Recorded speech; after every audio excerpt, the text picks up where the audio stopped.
Le 16 juillet 1945, l'ère atomique s'ouvre dans le désert du Nouveau-Mexique. Cela fait à peine plus de 3 ans et demi que scientifiques, chercheurs, militaires et ouvriers s'affairent à résoudre le problème technologique le plus complexe de toute l'histoire de l'humanité.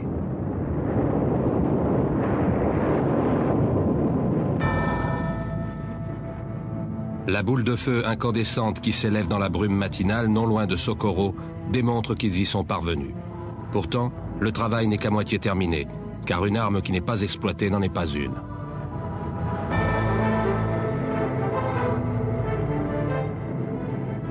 Les aviateurs basés à l'autre bout du monde doivent maintenant transporter cette torche directement en territoire ennemi.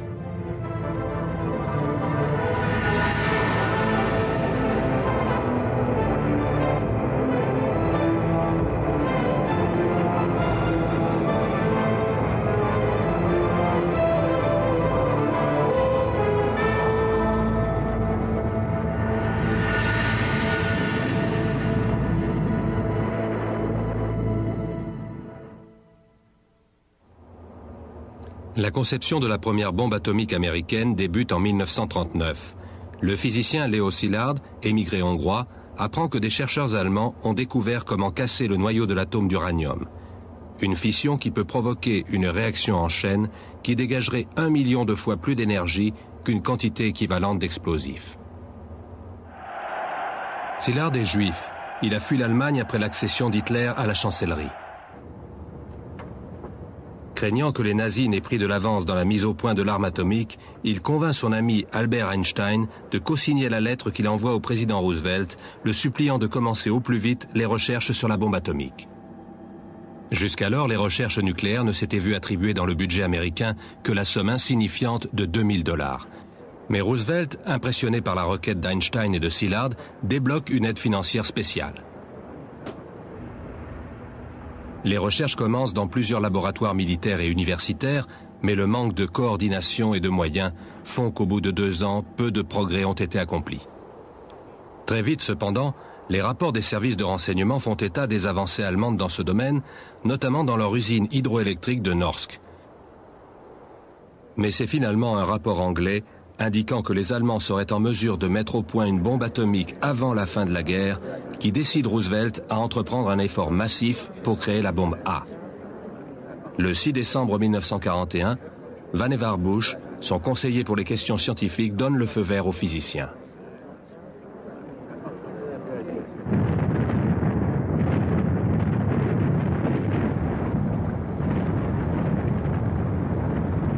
Yesterday, December 7th, 1941,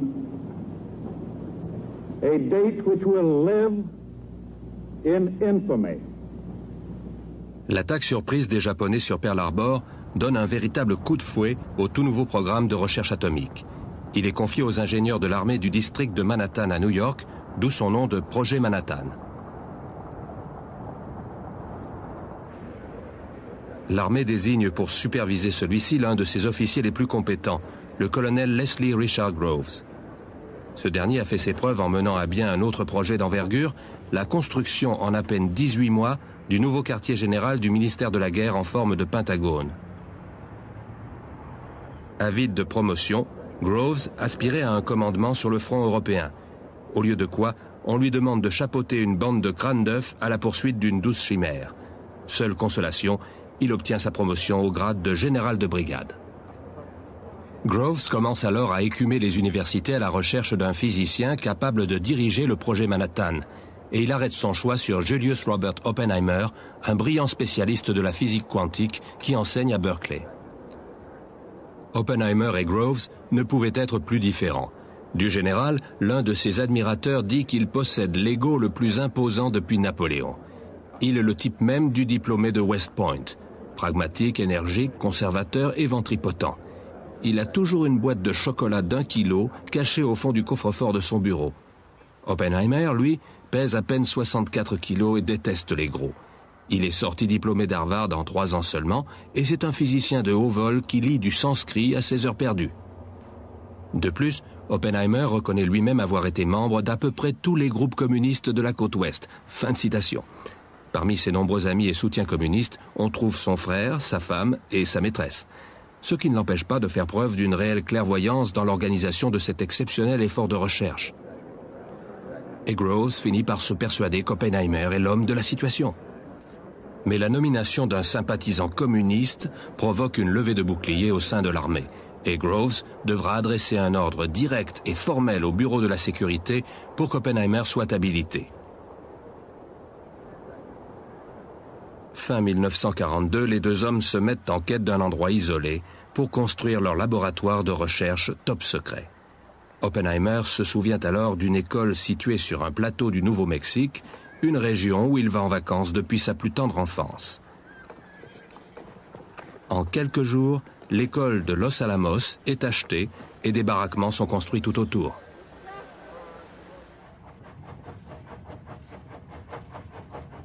La tâche qui attend les scientifiques de ce nouveau laboratoire est immense. Pour commencer, personne ne sait si le meilleur composant pour fabriquer une bombe est l'uranium-235 ou le plutonium. Aucune de ces substances n'a été produite en quantité visible à l'œil nu. Or, désormais, ce seront des dizaines de kilos qui seront nécessaires. Du jour au lendemain, et sans regarder à la dépense, on bâtit des complexes entiers pour en assurer la production. À Hanford, dans l'État de Washington, on construit à la hâte une usine pour fabriquer du plutonium. Bien que hautement toxique, il est plus facile à produire que l'uranium-235. Mais hélas, personne ne sait exactement comment en faire une bombe. S'agissant de l'uranium-235, on est pratiquement sûr qu'il fera un bon explosif. Le problème, c'est qu'il est extrêmement difficile à séparer du minerai. Une énorme usine est donc construite à Oak Ridge, dans le Tennessee. Mais comme on ignore la meilleure méthode de séparation, ce sont 3 usines entières qui sont bâties. À elle seule, celle d'Oak Ridge coûtera un demi-milliard de dollars. Sur tous ces sites, la sécurité est draconienne. Groves insiste pour que le minimum d'informations soit distillé à chacun. À Oak Ridge et Hanford, les ouvriers n'ont aucune idée de ce qu'ils fabriquent, si toutefois ils fabriquent quelque chose, puisque des tonnes de matériaux entrent, mais que rien ne semble ressortir.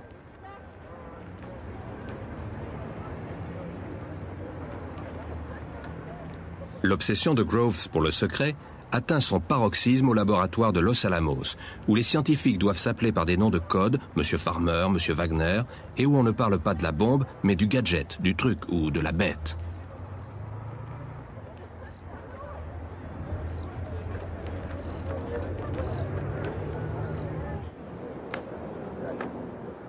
Si les scientifiques peuvent se détendre ensemble en faisant du tennis ou du ski, ce qu'ils peuvent se révéler entre collègues sur leurs travaux est sévèrement réglementé. Et naturellement, ils ne doivent rien dire à leurs femmes ou à leurs enfants.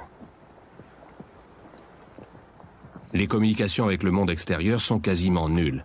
Le courrier et les appels téléphoniques sont censurés. Les déplacements ne sont permis que sur autorisation spéciale. Et à l'extérieur, les chercheurs sont suivis comme leur ombre par des agents de sécurité.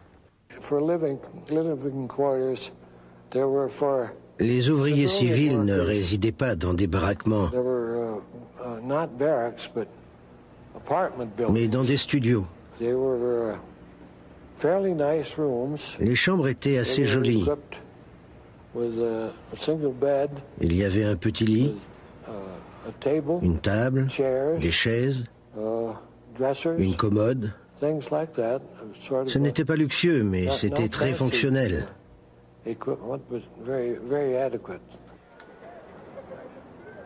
À Los Alamos, la vie est agréable mais confinée. Une fois la famille d'un scientifique installée sur le site, elle ne peut plus en sortir. Des enfants naissent sans que leurs oncles et tantes en soient informés. Tout contact avec le monde extérieur est rompu. Si les chercheurs de Los Alamos redoutent que les nazis ne trouvent la bombe les premiers, Groves et ses hommes savent, eux, que la vraie menace vient plutôt des soviétiques. Car malgré le secret qui entoure le laboratoire, les Russes sont au courant de presque tout ce qui s'y passe. Comment ? Grâce à leur espion sur place, le docteur Klaus Fuchs, une sommité de la physique quantique.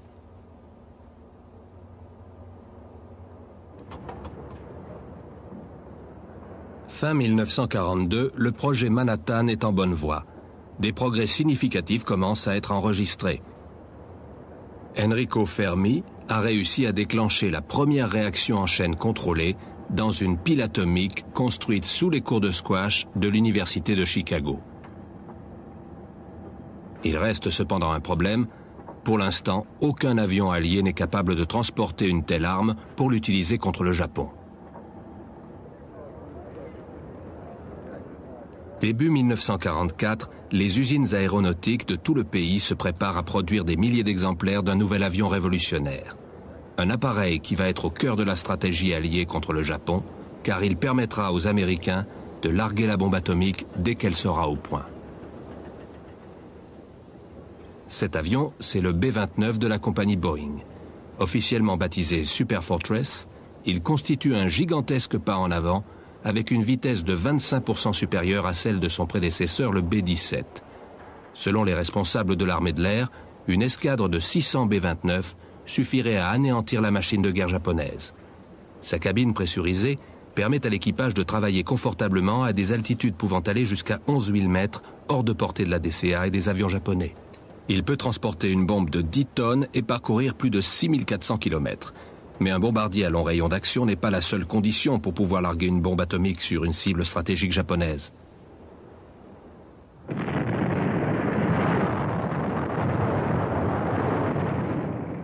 En juin 1944, les Marines prennent d'assaut l'île de Saipan. C'est la première étape d'un plan visant à reconquérir les îles Mariannes qui constitueront pour les B-29 une base aérienne suffisamment proche pour bombarder les centres industriels japonais. Mais la résistance nippone est féroce. Les Américains perdent plus de 16 000 soldats, les Japonais 24 000. Sans compter les 8 000 civils qui, dans un geste désespéré, croyant que tout est perdu, se suicident en se jetant du haut d'une falaise.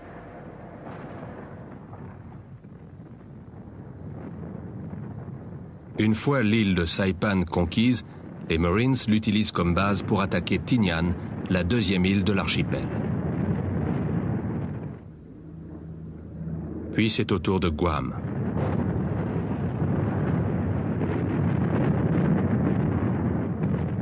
Lors du débarquement, les Marines et l'infanterie se heurtent à une résistance acharnée.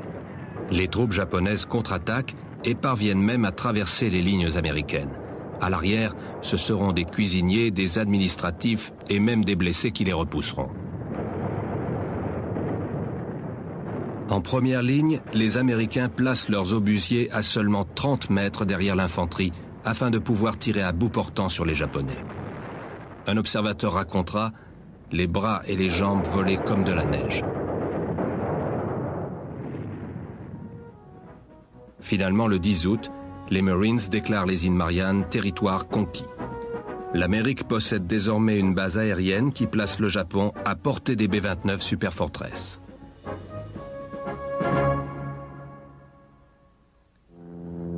Août 1944. Alors que les préparatifs commencent sur les îles Mariannes, un jeune colonel de l'armée de l'air de 29 ans parcourt les bases aériennes américaines à la recherche d'hommes pour une mission top secret.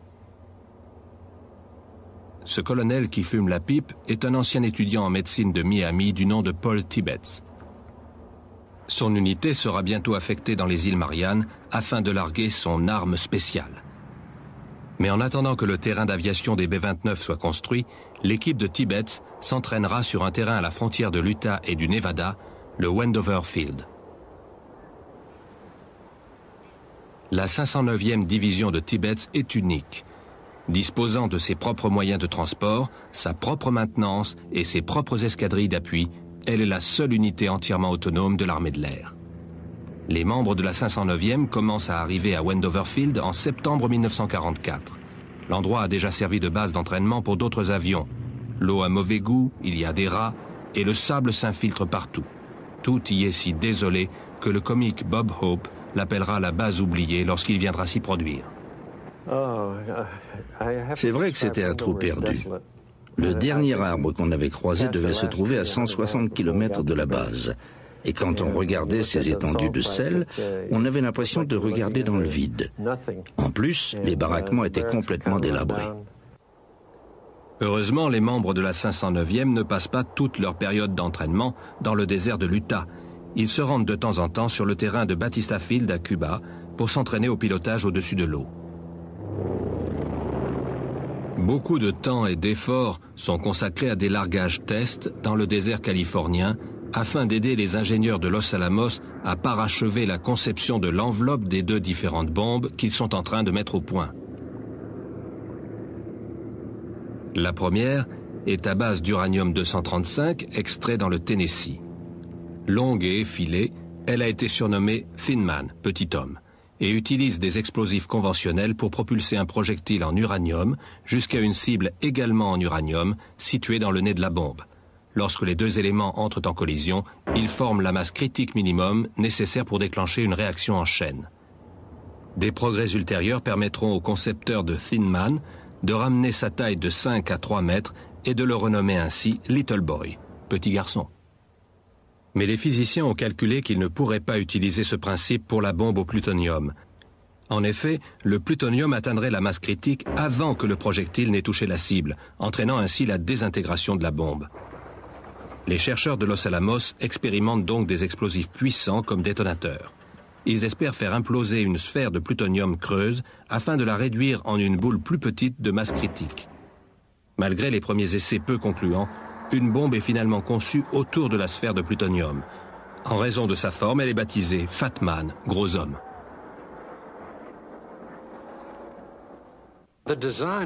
La conception de Fat Man a demandé beaucoup de travail. Il a fallu lui donner la forme d'un engin balistique pour qu'on puisse reproduire sa trajectoire et calculer les angles de largage. En matière d'aérodynamique, c'est ce qu'on pouvait faire de pire. Les bombes test construites sur le modèle de Fat Man sont surnommées des citrouilles. Elles sont remplies d'explosifs ordinaires et larguées dans le désert californien. Lors des premiers essais, elles manquent leur cible de plusieurs kilomètres. Finalement, un nouveau modèle à extrémité rectangulaire est testé et ça marche, à la grande surprise du caméraman au sol. Il s'appelait Bruxner. Il n'a pas pu quitter à temps la zone où la bombe était censée s'écraser. Mais il s'est dit, de toute façon, comme elle tombe à côté à chaque fois, l'endroit le plus sûr, c'est encore le centre de la cible. C'est donc là qu'il s'est mis. Et la bombe est tombée en plein milieu de la cible. Heureusement, il a eu le temps de la voir venir et de ficher le camp.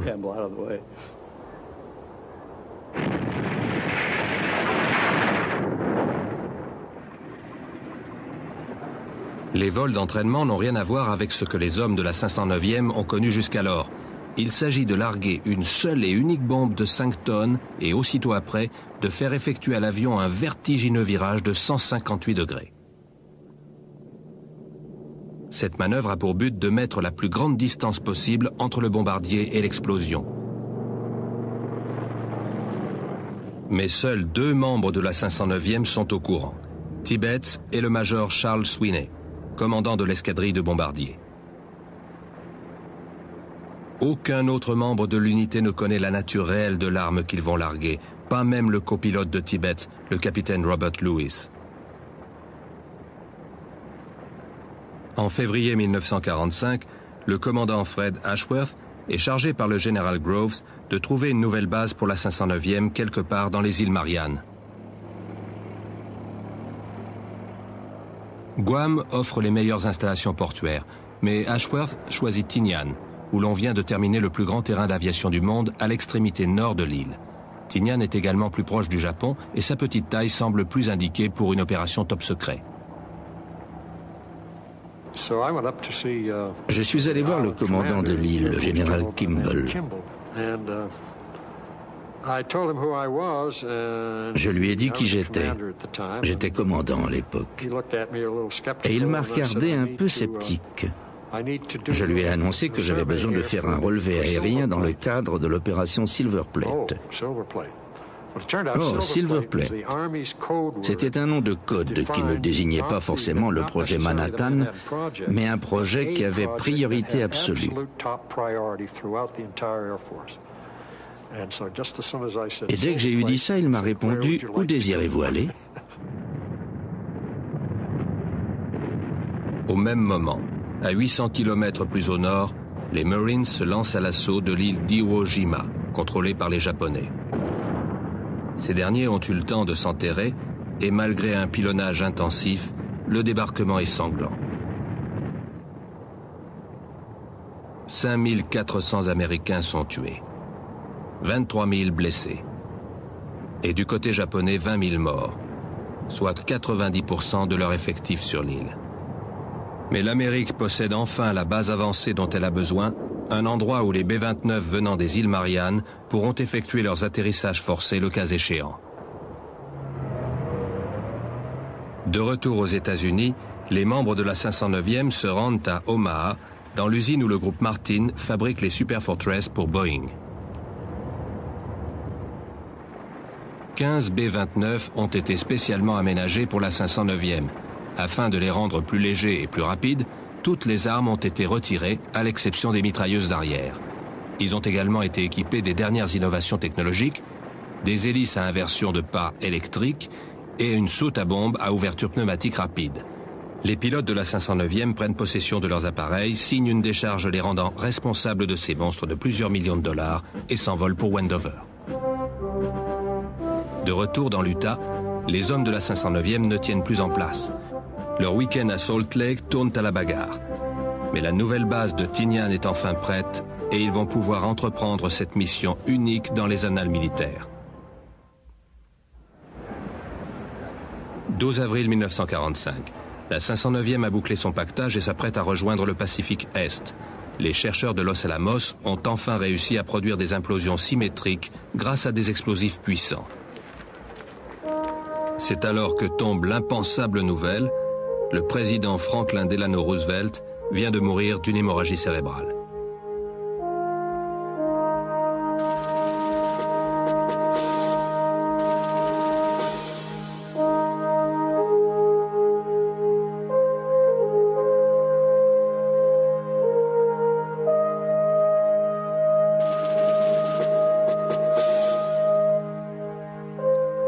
À Los Alamos, Robert Oppenheimer prend la parole lors d'une cérémonie à la mémoire du président disparu et cite un passage de la Bhagavad Gita hindoue.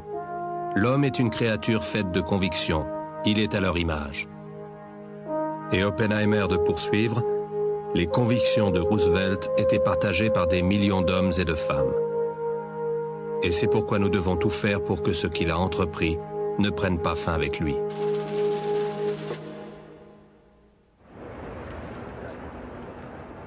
Encore sous le choc, les scientifiques continuent de tester la bombe au plutonium. Si leurs calculs leur permettent en effet d'affirmer que Little Boy, la bombe à uranium, fonctionnera, en revanche, personne ne sait vraiment si la sphère de plutonium de Fat Man implosera correctement. Aussi, un tir d'essai est-il prévu sur un site appartenant à la base d'Alamogordo, à 200 km au sud de Los Alamos. L'endroit s'appelle Jornada del Muerto, l'étape du mort. Le nom de code de cet essai est Trinity. La première étape, qui débute en mai 1945, consiste à tester et à étalonner les instruments. Les substances radioactives sont placées au milieu de 100 tonnes d'explosifs qui déclencheront la plus grosse déflagration jamais provoquée. Ensuite, les ingénieurs font construire un pylône de 30 mètres au sommet duquel la sphère de plutonium sera suspendue, entourée par une capsule protectrice en acier de 200 tonnes, surnommée Jumbo. Oppenheimer a conçu cette capsule pour récupérer le précieux plutonium au cas où l'implosion raterait. Mais lorsqu'il se rend compte que, si l'essai est concluant, celle-ci se transformera en 200 tonnes de déchets radioactifs, ce projet de 12 millions de dollars est abandonné. En juillet, un ranch tout proche est réquisitionné pour le montage de la bombe.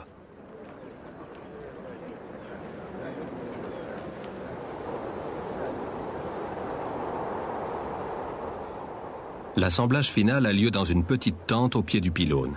C'est alors qu'un problème inattendu surgit. Le couvercle refuse de s'encastrer convenablement. Tous retiennent leur souffle, Oppenheimer s'interroge. Et on finit par s'apercevoir que la pièce en question est plus chaude que le reste de la sphère. À température égale, tout s'ajuste parfaitement. Mais tandis que la sphère est hissée au sommet du pylône, un problème plus grave se profile à l'horizon. À la veille de l'essai, un violent orage éclate au-dessus du site.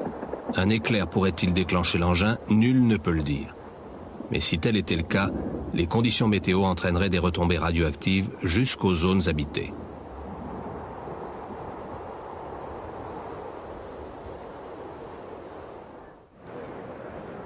Reporter l'essai n'est pourtant guère envisageable car, à la conférence de Potsdam, le président Truman attend anxieusement une réponse positive qu'il pourrait utiliser contre Staline. L'essai doit avoir lieu. Finalement, la pluie s'arrête, le ciel s'éclaircit et le général Groves donne le feu vert pour le compte à rebours. Au centre de contrôle, la tension est à son comble.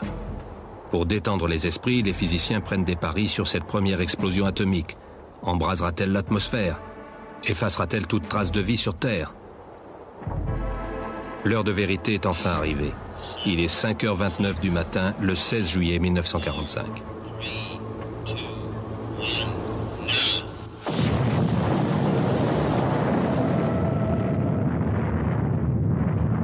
Ce jour-là, le soleil se lève à l'ouest, sur la base d'Alamogordo. Les caméras filment sous tous les angles cette explosion de 20 kilotonnes. Trinity est entendu à plus de 300 km à la ronde. L'éclair est vu à 700 km de là, à Amarillo, au Texas. Et on explique à la presse qu'il a été provoqué par l'explosion d'un dépôt de munitions. Tentant de couvrir le bruit de l'explosion, Vannevar Bush hurle au général Groves. Cette bombe est plus brillante qu'une étoile. Et Groves, toujours avide de promotion, de répondre en montant ses galons, plus brillante que 2 étoiles. Ken Bainbridge, le responsable de l'opération Trinity, félicite Oppenheimer par ces mots. « Maintenant, nous sommes tous des salauds. » Et Oppenheimer se remémore alors un passage de son poème hindou favori. « Si l'éclat d'un millier de soleils illuminait soudain le ciel, cela ressemblerait à la splendeur du Tout-Puissant. Maintenant, j'incarne la mort, le destructeur des mondes. »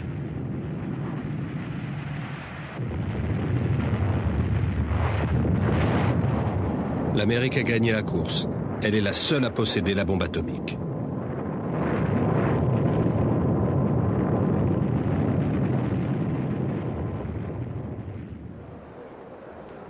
La bonne nouvelle est envoyée par câble codé à Truman, toujours à Potsdam.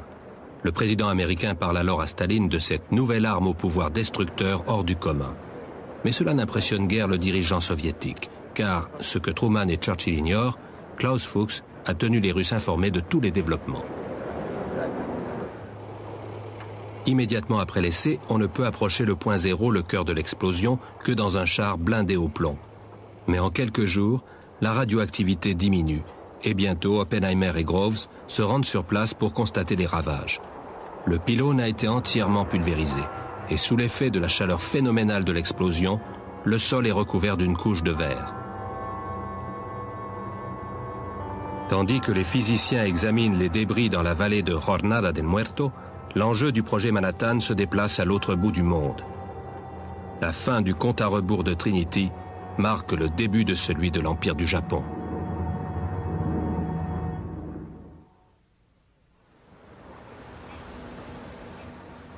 Comparée à l'immensité désertique de Wendover, l'île de Tinian ressemble à un paradis pour les hommes de la 509e division. Après un bref séjour sous des tentes, ils emménagent dans les baraquements plus luxueux laissés par le bataillon qui a construit le terrain de Northfield. Nos quartiers étaient vraiment très agréables. Si je me souviens bien, les hommes du génie maritime les avaient construits pour eux, mais on les leur avait retirés pour nous les donner. Il y avait de belles allées, des bâtiments préfabriqués, des bureaux, et même un cinéma en plein air. Je crois bien qu'on avait les plus beaux quartiers de toute la base. On s'en tirait plutôt bien car notre cuistot était passé maître dans l'art d'accommoder les chèvres australiennes.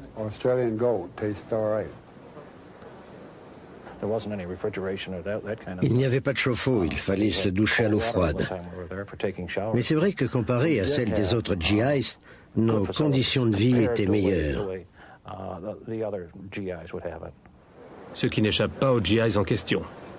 Ils étaient arrivés là-bas 6 mois avant nous et avaient perdu beaucoup d'hommes lors d'attaques ou d'accidents à cause de leur matériel défectueux. Et nous, on débarquait avec nos avions flambant neufs et on était traités comme des rois. Donc c'est vrai qu'il y avait un certain ressentiment à notre égard, ou plus exactement de la jalousie. Les autres bataillons de Tinian brocardent cette 509e qui n'a effectué que de petites sorties, alors que c'est par milliers que les autres appareils quittent l'île pour de dangereuses missions de bombardement au-dessus du Japon, dont certains ne reviennent pas. Pour la 509e, les sorties d'entraînement se résument à bombarder de petites îles sous contrôle japonais toutes proches et à peine défendues.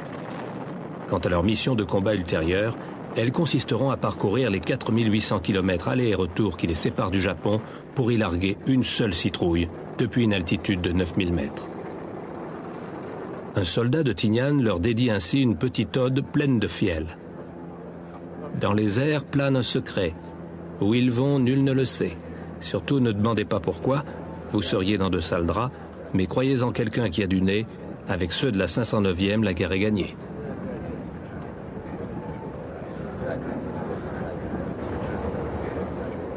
« 26 juillet 1945, 10 jours après Trinity. Les Alliés réunis à Berlin rédigent la déclaration de Potsdam. Les Japonais devront capituler sans condition ou s'exposer à une prompte et totale destruction. Mais il n'est pas fait mention des moyens qui seront mis en œuvre pour y parvenir. Le gouvernement japonais décide de répondre à cet ultimatum par un silence méprisant. Truman et ses conseillers ne voient guère d'autre solution que d'utiliser la bombe atomique contre le Japon. Reste une question, où la larguer? Au sommet de sa liste, le général Groves a placé Kyoto, la superbe capitale historique du Japon, et ce principalement pour l'impact psychologique que sa destruction susciterait. Mais Henry Stimson, le ministre de la guerre, s'oppose à ce choix, également pour des motifs psychologiques. Il craint que la destruction du centre historique et religieux du Japon ne pousse le pays dans les bras de Moscou, une fois la guerre terminée. Le président Truman est du même avis. Kyoto écarté, la liste des cibles potentielles est, dans l'ordre, Hiroshima, Kokura, Niigata et Nagasaki.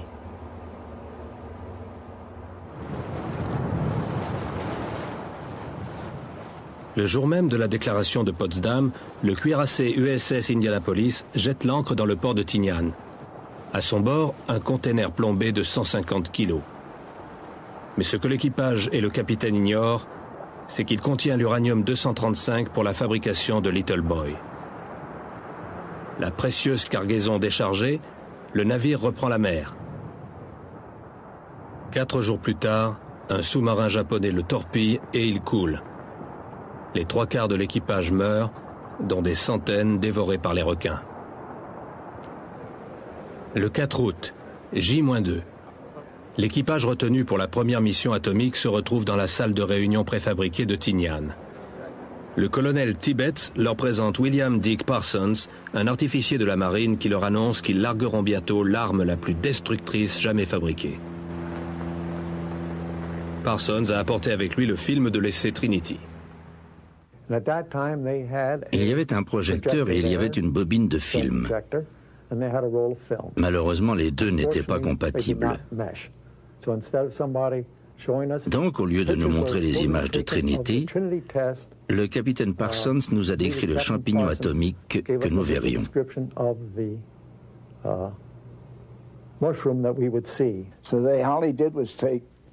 Il nous a juste montré des photos en couleur de quelque chose, et on aurait dit un soleil.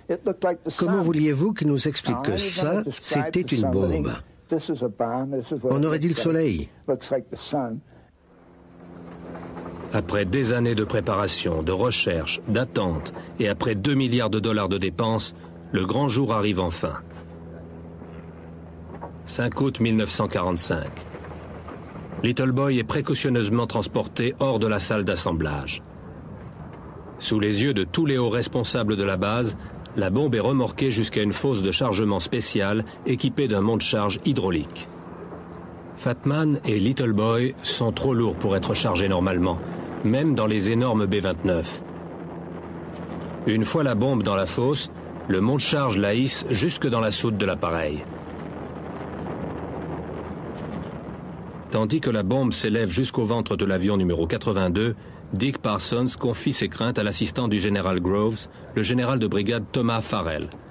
Il redoute les conséquences cataclysmiques d'un crash de l'avion au décollage. Selon lui, cela provoquerait une explosion atomique qui pulvériserait la moitié de l'île. Parsons a déjà proposé de n'armer la bombe qu'après le décollage, mais le général Groves a repoussé sa proposition, jugée trop complexe. Pourtant, une récente série de crashs sur l'île renforce l'argument de Parsons. Farrell finit par se rallier à sa solution et Parsons s'entraîne alors pendant des heures à mettre en place le détonateur jusqu'à en avoir les mains en sang. Une fois la bombe désamorcée bien calée dans sa soute, le B-29 prend place sur la piste. Sur la queue de l'appareil, le colonel Tibbets a fait remplacer le cercle traversé d'une flèche, emblème de la 509e, par le R dans un cercle qui orne les autres avions de Tinian pour ne pas attirer l'attention des chasseurs japonais. Mais Tibbets n'en a pas encore terminé avec les travaux de peinture. Il souhaite faire décorer le nez de cet appareil qui va passer à la postérité. Il décide de baptiser l'avion 82 Enola Gay, du nom de sa mère, et autorise un peintre à traverser le cordon de policiers militaires qui gardent l'avion.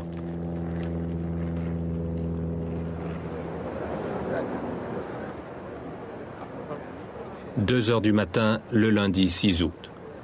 Tant de lumière et de caméras entourent l'avion désormais baptisé que Tibbets a l'impression d'être à Hollywood. Dick Parsons, lui, trouve que ça ressemble plutôt à l'inauguration d'un drugstore. L'idée vient bien entendu du général Groves, qui veut que le départ de cet avion reste dans l'histoire, sans compter la publicité pour lui.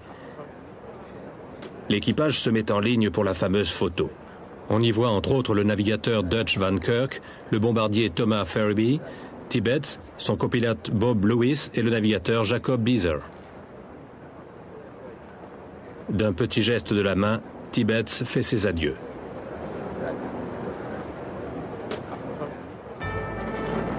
Il est 2h45 du matin, heure de Tinian, lorsque l'Enola Gay se met poussivement en branle sur la piste. Avec la bombe et ses réserves de carburant, il pèse 8 tonnes de plus que le poids normal. Tibbets a besoin de presque toute la longueur de la piste pour atteindre la vitesse de décollage, à la grande frayeur de Lewis, son copilote. Mais au dernier moment, il tire sur le manche et l'Enola Gay prend son envol en direction d'un empire condamné, mais qui continue à défier les Alliés.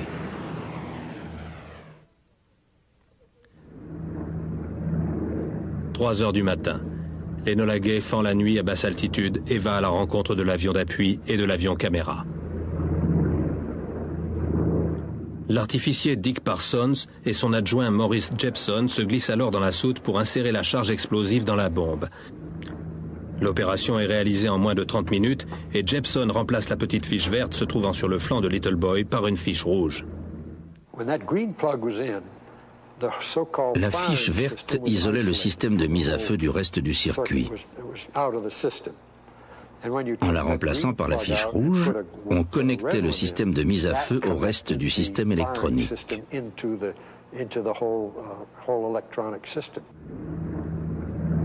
Alors que l'aube pointe à l'horizon, les 3 avions se retrouvent au-dessus d'Iwo Jima. L'avion d'appui, baptisé Great Artist, a une fuite d'huile. Mais son pilote, Chuck Sweeney, estime qu'il n'y a pas lieu d'annuler la mission pour autant. À 7h moins le quart, les avions pressurisent leur cabine et entament leur montée pour atteindre 9300 mètres, l'altitude de largage. Peu de temps après, l'Enola Gay reçoit le message suivant d'un des avions météo qui le précède. Couverture nuageuse inférieure à 500 mètres, quelle que soit l'altitude. Bombardé cible numéro 1, Tibbets annonce, c'est Hiroshima.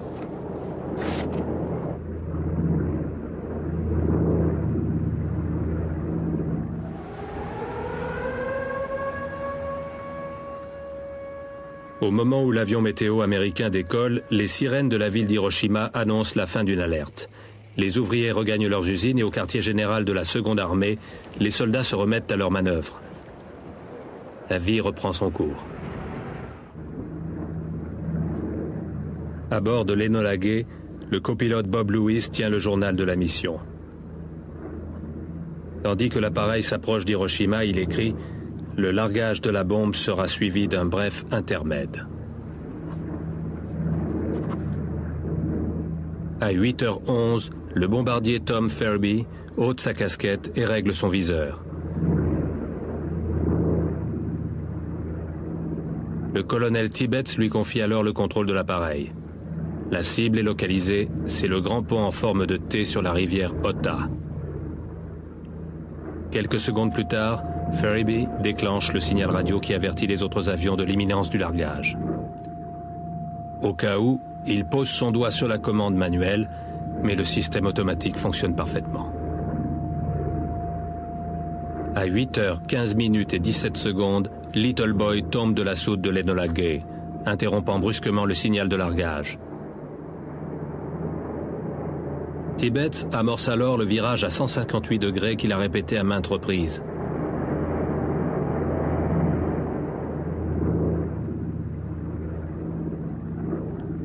Tout l'équipage met les lunettes de protection fournies par l'armée, mais Tibbets s'aperçoit qu'elles l'empêchent de voir les instruments et les retire.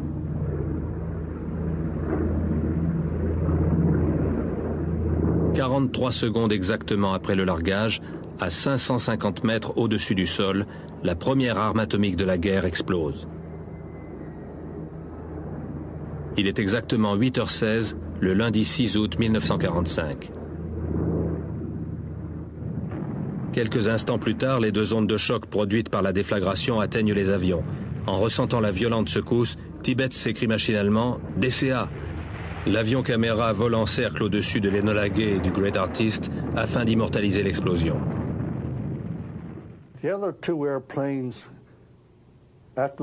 Après le largage, les deux autres avions ont fait demi-tour. Ils tournaient donc le dos à l'explosion, ils ne l'ont pas vue. Alors que nous allions droit dessus. Et elle s'est produite juste devant nous. On a vu l'explosion, le dégagement provoqué par la chaleur. Puis le champignon s'est formé et a commencé à s'élever en aspirant tout. Et au fur et à mesure qu'il s'élevait, il devenait rouge, jaune, violet. Et ça bouillonnait à l'intérieur.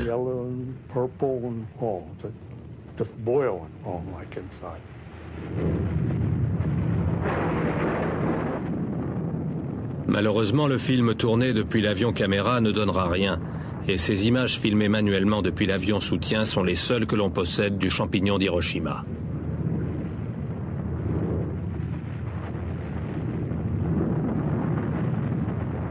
Tandis que les appareils survolent une nouvelle fois la ville pour mieux voir l'enfer qui bouillonne en dessous d'eux, le copilote Bob Lewis ajoute une phrase dans son journal. « Mon Dieu, écrit-il, qu'avons-nous fait ?»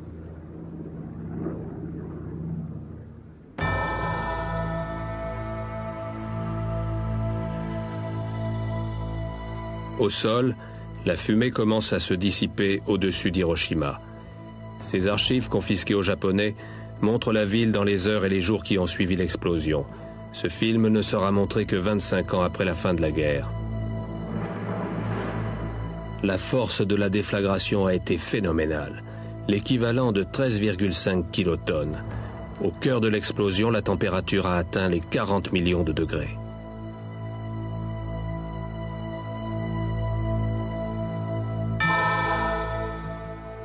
Au sol, une température de 3000 degrés a fait fondre la céramique et le granit dans un rayon d'1 kilomètre autour du point zéro.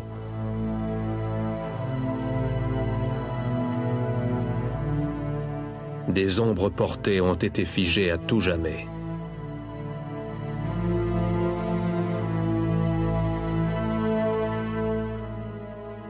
Des piétons pulvérisés par l'explosion ne laissent derrière eux qu'une empreinte sur le macadam. Le souffle s'est propagé à 335 mètres par seconde, la vitesse du son. Dans un rayon d'1,5 kilomètre, seuls les édifices en béton armé sont encore debout, bien qu'éventrés. Tout le reste n'est que décombres.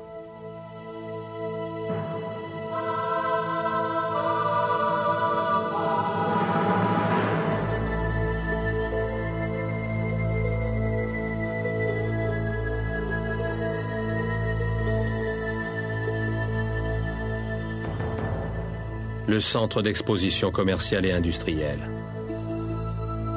Le bâtiment de la compagnie du gaz d'Hiroshima. Le château historique. Le quartier général de la Seconde Armée.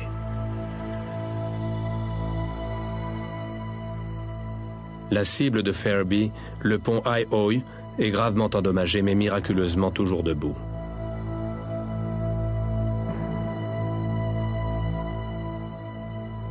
Plus loin, tout a été ravagé par des incendies provoqués soit par l'explosion elle-même, soit par des poêles à charbon renversés par le souffle. Mais les quelques pompiers encore vivants sont impuissants à combattre les flammes, car le réseau d'alimentation en eau de la ville est coupé en 70 000 endroits. Plus de 90% des édifices de la ville sont endommagés ou détruits, et près des 2/3 totalement démolis.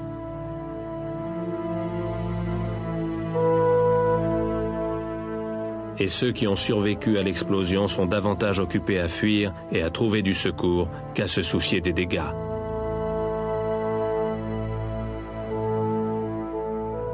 Les 9/10 des médecins et des infirmières de la ville ont été tués ou blessés.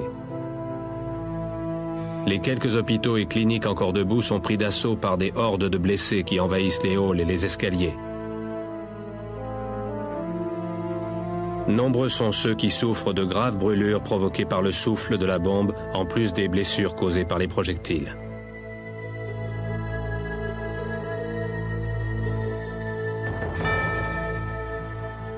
Aux endroits où la peau était protégée par un objet ou par des vêtements, elle est restée intacte. Un missionnaire jésuite allemand qui enseignait dans un séminaire à 6 km du point zéro décrit plusieurs semaines plus tard lors d'une interview les conséquences de la déflagration. After a while, we saw a procession of people coming from the outskirts of the city up the valley. Many of them, most of them, were wounded, especially the parts of the body which were not covered by clothes, like hands, feet, back. They came up to our house and we did what we could, but there were no possibility to give much of aid. As a matter of fact, we used all our grease we had at that wartime in the house, and it was exhausted in a moment. Au bout de quelques jours, les premiers symptômes liés aux irradiations apparaissent chez ceux qui se trouvaient près de l'épicentre de l'explosion. Beaucoup meurent d'infections généralisées et d'hémorragie après 2 semaines de souffrance.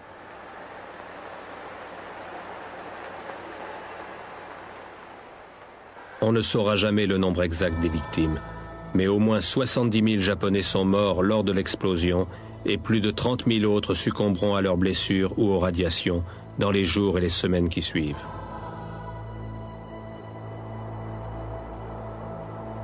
La guerre atomique contre l'Empire japonais n'est pourtant pas terminée.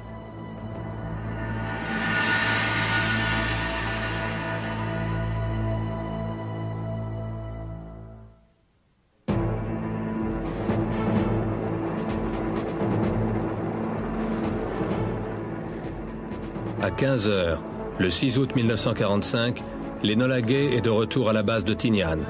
Sa mission aura duré 12 heures et 15 minutes.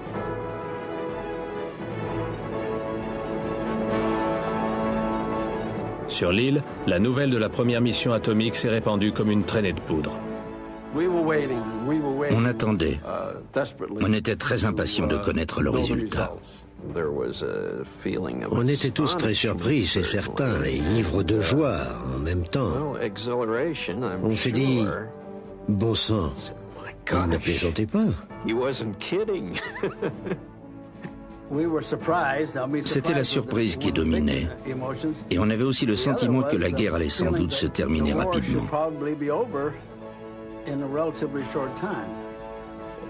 J'ai pensé que ça avait dû tuer beaucoup de gens à la fois. Et c'est à peu près tout, sauf peut-être aussi la joie de savoir que c'était nous qui avions la bombe et pas les autres. Tous les responsables de la base sont présents pour accueillir les hommes de l'Enola Gay. Le nouveau commandant en chef de l'aviation stratégique, le général Karl Spaatz, s'est même déplacé pour l'occasion. Paul Tibbets est décoré pour service rendu à la nation. Il était là en train de fumer sa pipe, ce qui n'est pas un comportement habituel pour quelqu'un qui va recevoir une décoration. Ensuite, il a glissé sa pipe dans la manche de sa combinaison de vol, et là, le général s'est approché de lui et lui a remis sa décoration.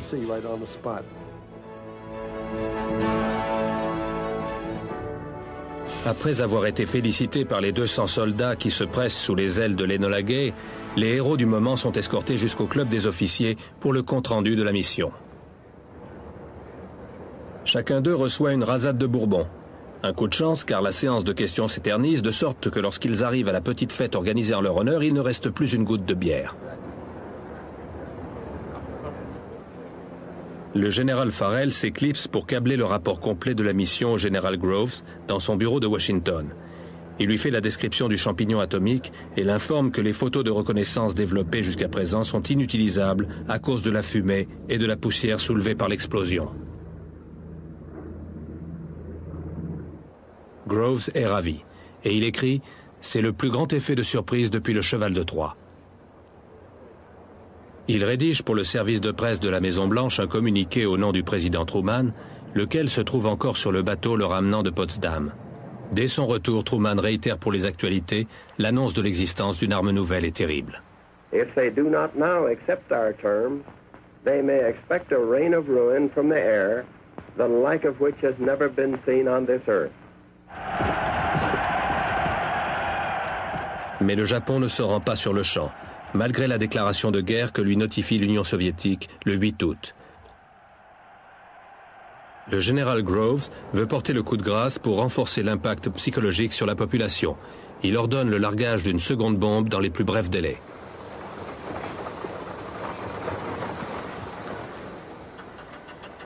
Le 9 août, Fat Man est remorqué à l'extérieur de la salle d'assemblage en prévision de son largage sur une nouvelle cible, l'arsenal de Kokura.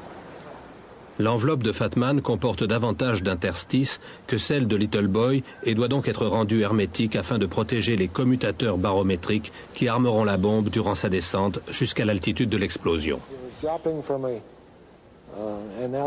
Elle devait être larguée à environ 9000 mètres. Une altitude où la pression est extrêmement basse. Mais à mesure de sa descente, la pression augmentait à l'intérieur de la bombe jusqu'à atteindre le seuil qui déclencherait la mise à feu. Et c'est pour ça qu'il fallait soigneusement boucher tous les interstices de l'enveloppe. Une fois les commutateurs barométriques activés, la bombe sera déclenchée par un système radar qui détecte l'altitude exacte à laquelle la détonation doit avoir lieu. La touche finale consiste à orner la bombe de divers graffitis. L'un d'eux est dédié aux victimes de l'USS Indianapolis.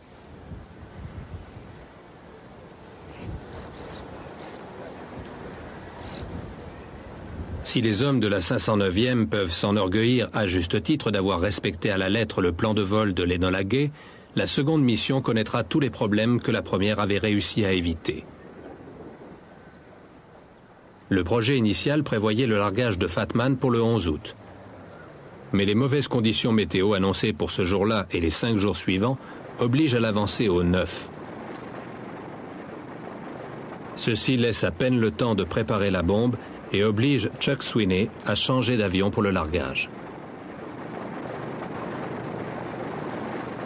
Cette fois, le Great Artist transportera donc les instruments de mesure qui ont si bien fonctionné lors de la mission sur Hiroshima et Sweeney pilotera l'avion 77, le Boxcar.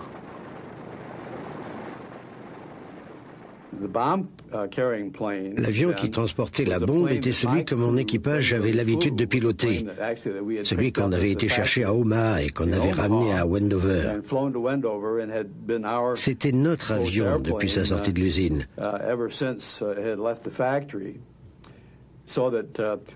Et c'est cet appareil, qu'on avait surnommé la voiture de Bock, que le major Sweeney et son équipage ont piloté pour transporter Fat Man.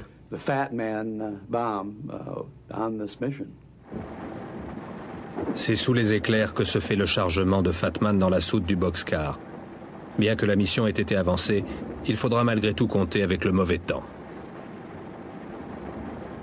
La nuit où l'on se préparait à décoller pour Nagasaki, le temps était à l'orage, le ciel était zébré d'éclairs. Et on était un peu nerveux parce que, pour les aviateurs, c'est pas ce qu'il y a de mieux.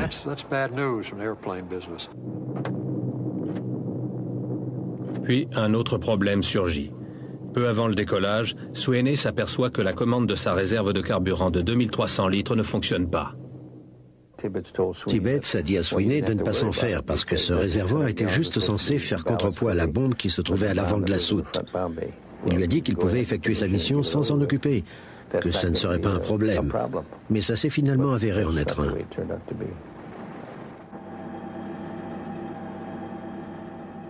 Le système d'implosion de Fatman est si complexe qu'il est impossible d'armer la bombe en vol. Elle le sera donc avant le décollage. Il n'y avait pas moyen de retirer la charge d'explosif ni quoi que ce soit, parce que tous les éléments étaient solidaires à l'intérieur de la bombe. Le responsable scientifique de la mission, Norman Ramsey, ici à gauche, redoute tellement un accident nucléaire qu'il ordonne à tous les véhicules d'incendie de l'île de se placer en bout de piste et va lui-même s'y poster. Il se dit que si une catastrophe arrive, il sautera avec les autres et n'aura ainsi pas d'explication à donner. Mais Sweeney et son équipage décollent sans incident à 3h49 du matin pour se diriger droit vers un orage de chaleur. De tous les vols que j'ai effectués, même les vols commerciaux, jamais je n'ai vu une tempête aussi violente que celle-ci. On était ballottés, on montait, on descendait. La météo oblige Sweeney à déplacer son point de rendez-vous avec les deux autres avions d'Iwo Jima jusqu'à l'île de Yakushima, à 1200 km de là. Sweeney et Bock se rejoignent rapidement, mais l'avion caméra se fait attendre, et l'attente se prolonge suffisamment pour que certains se mettent à voir des choses. Quand vous volez au-dessus d'un pays étranger, d'un pays ennemi, vous avez l'esprit prompt à s'emballer. Ce que je veux dire, c'est que vous regardez par le hublot et vous avez tout de suite l'impression de voir des chasseurs ennemis. À force de les guetter, vous finissez par voir des points dans le ciel. Et ça, c'est parce que votre cœur bat à toute allure.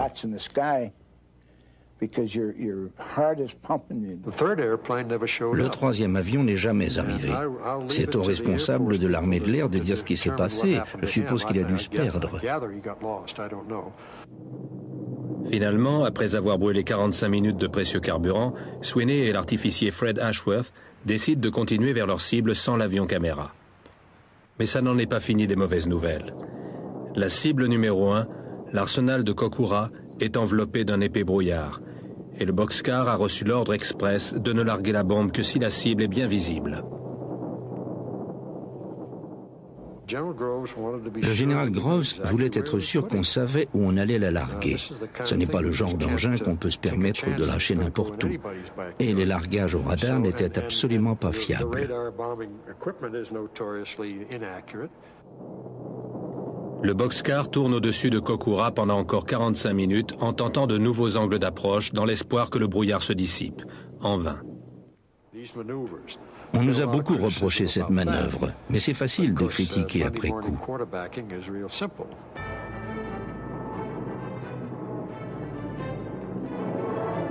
Les Japonais finissent par envoyer des chasseurs et activer la DCA.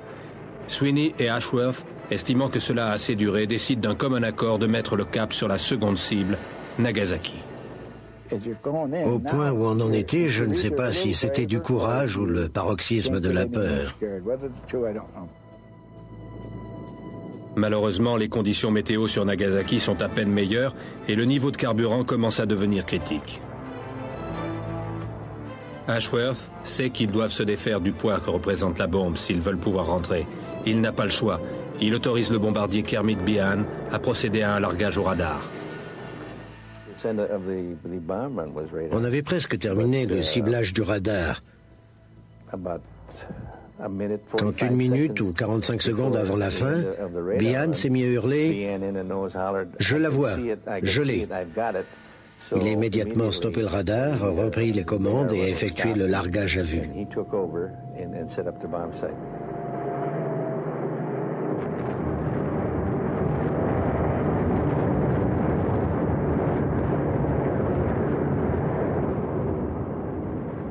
Fat Man explose à 11h02 le 9 août 1945, le jour même du 27e anniversaire du bombardier Kermit Behan. Le fait que Behan ait su garder son sang-froid et ait effectué le largage comme il l'a fait est vraiment remarquable. Sans ça, on se serait sûrement retrouvé devant la cour martiale à expliquer pourquoi les choses avaient si mal tourné. Donc pour moi, il nous a vraiment sauvé la mise. Chapeau.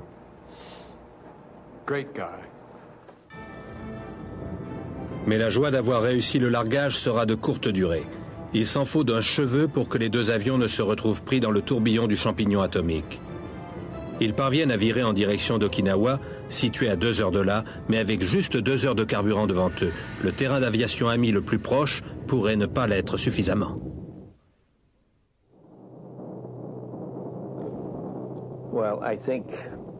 On était tous inquiets à propos du carburant, parce que c'était notre problème numéro 1.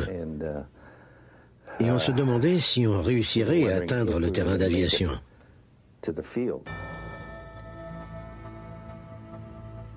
Le boxcar et le Great Artist parviennent finalement jusqu'à Okinawa, mais la poisse les poursuit toujours. Sweeney envoie un signal de détresse, mais ne parvient pas à entrer en contact radio avec la tour de contrôle. On a essayé 2 ou 3 fois, mais sans réponse. Donc finalement, Sweeney m'a dit « Fred, allume tous les feux, on va atterrir ». Fred Olivi allume d'abord les feux d'atterrissage de détresse, puis tous les autres feux. Toujours pas de réponse. Sweeney décide alors de se poser malgré tout. En faisant appel à toute son expérience, il réussit à atterrir et déboule à plus de 240 km/h sur la piste, évitant de justesse 2 B-24. On a pris la première allée de dégagement qu'on a trouvée et au moment où on s'y engageait, le moteur numéro 2 s'est arrêté. Je m'en souviens, c'était le 2. On a vraiment failli tomber en panne sèche en plein ciel et là, ça aurait été une autre histoire.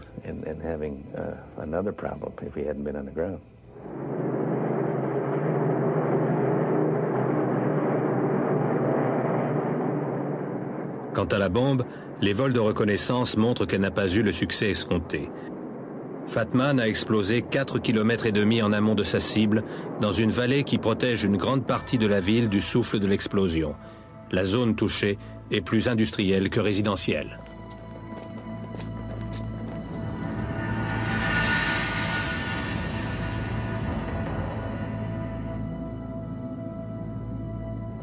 Même si les 22 kilotonnes de Fat Man représentent quasiment le double de la bombe d'Hiroshima, l'impact a été atténué par la nature montagneuse du terrain et le nombre de victimes est moins élevé, environ 60 000 morts. Une chance, même si c'est là l'effet du hasard.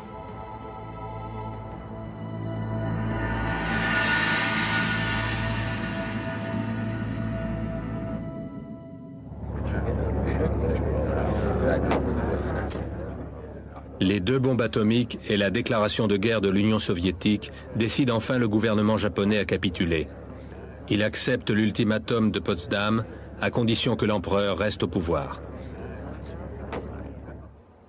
À Washington, on fait pression de tous côtés sur le président Truman pour qu'il négocie les conditions de reddition les plus dures possibles pour le Japon. Mais le ministre de la guerre, Stimson, fait remarquer que l'empereur est la seule autorité capable d'ordonner à l'ensemble de l'armée de cesser le combat. Un compromis est finalement trouvé. L'empereur restera au pouvoir sous l'autorité du commandement allié d'occupation. Le 15 août, l'empereur s'adresse pour la première fois par l'entremise de la radio à son peuple et lui annonce la capitulation du pays.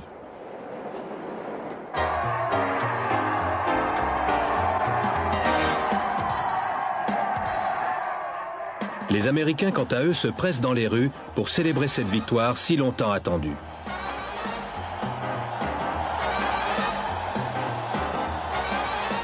Les festivités durent jusque tard dans la nuit. Le 2 septembre 1945, à bord du cuirassé Missouri amarré dans le port de Tokyo, le général Douglas MacArthur accepte la capitulation du Japon. La Seconde Guerre mondiale est enfin terminée.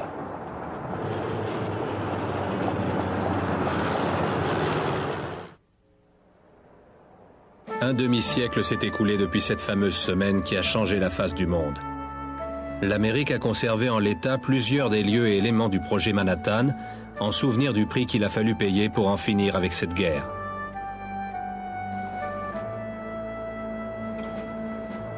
Le B-29 Enola Gay a été restauré par le Musée national de l'air et de l'espace de la Smithsonian Institution.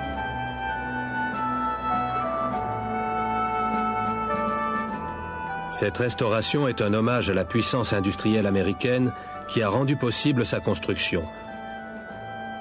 Ces milliers d'hommes et de femmes qui, dans tout le pays, ont assemblé les avions, chars et navires qui ont fini par abattre les puissances de l'Axe.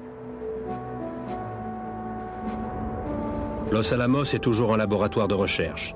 On ne s'y consacre pas uniquement à la physique nucléaire, mais également à la mise au point de traitements contre le cancer et le sida, en repoussant toujours plus loin les limites de la science.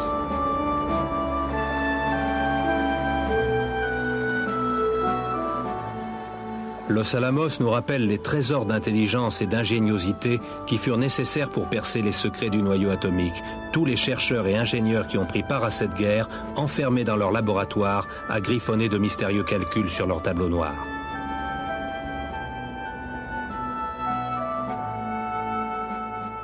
Le boxcar a été minutieusement restauré par le musée de l'armée de l'air de Dayton dans l'Ohio, où il est exposé.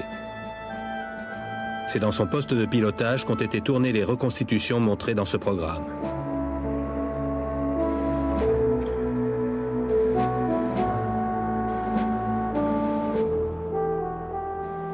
Le boxcar et son épopée symbolisent le courage et la ténacité des hommes qui ont construit et largué les 2 premières bombes atomiques. Et enfin Trinity, lieu de la première explosion atomique, fait aujourd'hui partie du terrain militaire de White Sands, dans le sud du Nouveau-Mexique. Le site protégé comprend également Compania Hill, où la plupart des physiciens ont assisté à l'essai atomique.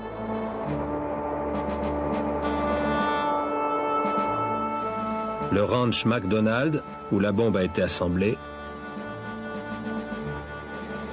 Un obélisque de pierre marque l'endroit où se trouvait le pylône utilisé lors de l'essai, avant d'être pulvérisé par l'explosion.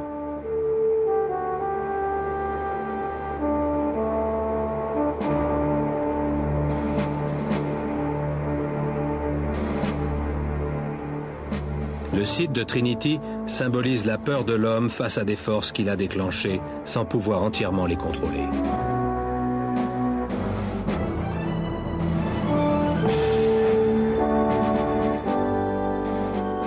Pris dans leur ensemble, ces éléments du projet Manhattan expriment l'ambivalence des sentiments que nous continuons d'éprouver devant l'avènement de l'ère atomique. C'est à l'histoire qu'il appartiendra d'émettre un jugement sur les bombardements d'Hiroshima et de Nagasaki. Mais à l'heure où on s'interroge sur le bien fondé de cette destruction massive face à un demi-siècle de relative paix mondiale, ce monument est là pour nous rappeler le moment où le monde a basculé.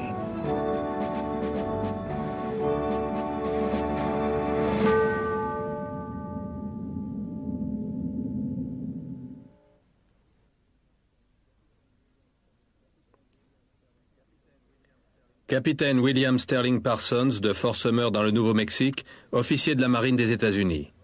Artificier à bord de l'Enola Gay lors de la première mission atomique. After a photographing session that made us feel like a Hollywood premiere, we got off at about 3 o'clock in the morning in the darkness. Major Tom Ferby de Mocksville en Caroline du Nord, bombardier sur le premier bombardier atomique. I could clearly see the city of Hiroshima within my bomb sight. Then I clutched in and took the run, and I felt the bump of the airplane. I was greatly relieved because I knew the unit had gone from the airplane that we had successfully delivered. Colonel Paul Tibbets de Miami en Floride, commandant de la première mission atomique. The sight that greeted our eyes was quite beyond what we had expected because we saw this cloud of boiling dust and debris below us with this tremendous mushroom on top. Beneath that was hidden the ruins of the city of Hiroshima. Commandant Frederick Ashworth de Wenham dans le Massachusetts, officier de la marine américaine, artificier lors du second raid atomique. There was a tremendous suspense and tension as we approached the target because we had just failed to be able to bomb our primary target. Capitaine Kermit Behan de Houston au Texas. The target was very pretty as a picture. I made the run, let the bomb go. That was my greatest thrill. Major Charles Sweeney de Quincy dans le Massachusetts. We were very relieved to have it go. Much more relieved when we saw the tremendous flash and knew that it had functioned. At that point, we hit the road for Okinawa, the first petrol station. Général de brigade Thomas Farrell, coordinateur du projet atomique. This great power has been given to us, and we should be ever humble and grateful that it was given to us rather than to our enemies. And all of us who have had a part in its development and in carrying out its use should dedicate our strength, our wealth, our brains, and even our very lives to see that it is always used for good and never for evil.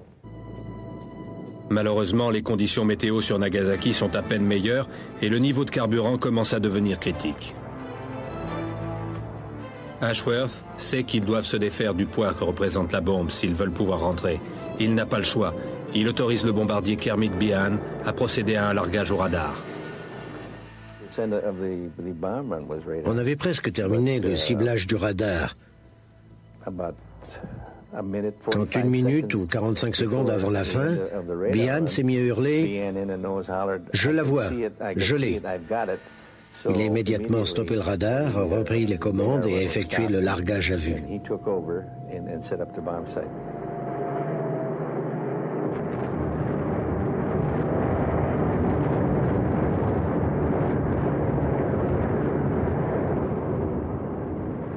Fat Man explose à 11h02 le 9 août 1945, le jour même du 27e anniversaire du bombardier Kermit Behan. Le fait que Behan ait su garder son sang-froid et ait effectué le largage comme il l'a fait est vraiment remarquable. Sans ça, on se serait sûrement retrouvé devant la cour martiale à expliquer pourquoi les choses avaient si mal tourné. Donc pour moi, il nous a vraiment sauvé la mise. Chapeau.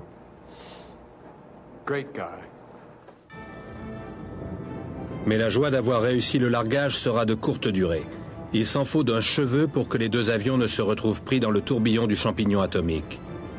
Ils parviennent à virer en direction d'Okinawa, situé à 2 heures de là, mais avec juste 2 heures de carburant devant eux. Le terrain d'aviation ami le plus proche pourrait ne pas l'être suffisamment.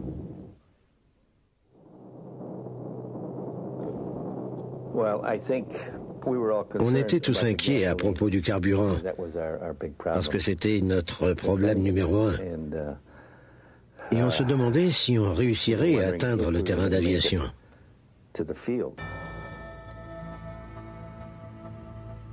Le boxcar et le Great Artist parviennent finalement jusqu'à Okinawa, mais la poisse les poursuit toujours. Sweeney envoie un signal de détresse, mais ne parvient pas à entrer en contact radio avec la tour de contrôle. On a essayé 2 ou 3 fois, mais sans réponse. Donc finalement, Sweeney m'a dit « Fred, allume tous les feux, on va atterrir ». Fred Olivi allume d'abord les feux d'atterrissage de détresse, puis tous les autres feux.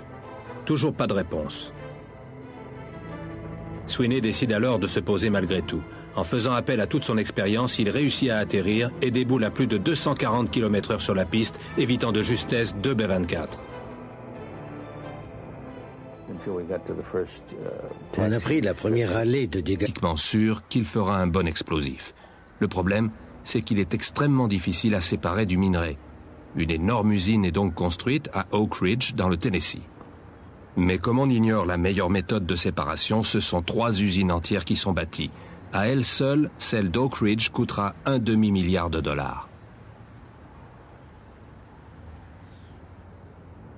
Sur tous ces sites, la sécurité est draconienne. Groves insiste pour que le minimum d'informations soit distillé à chacun. À Oak Ridge et Hanford, les ouvriers n'ont aucune idée de ce qu'ils fabriquent, si toutefois ils fabriquent quelque chose, puisque des tonnes de matériaux entrent, mais que rien ne semble ressortir.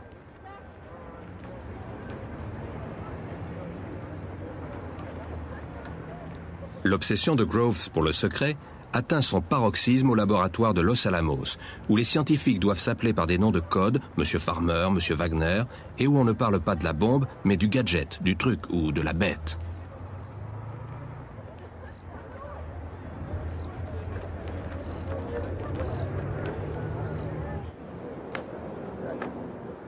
Si les scientifiques peuvent se détendre ensemble en faisant du tennis ou du ski, ce qu'ils peuvent se révéler entre collègues sur leurs travaux est sévèrement réglementé.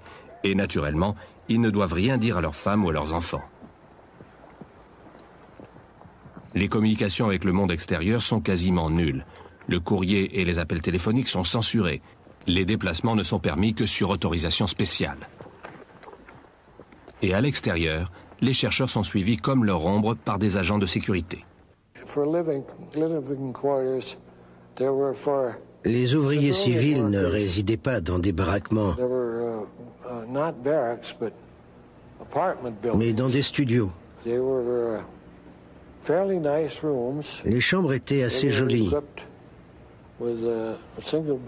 Il y avait un petit lit, une table, des chaises, une commode. Ce n'était pas luxueux, mais c'était très fonctionnel.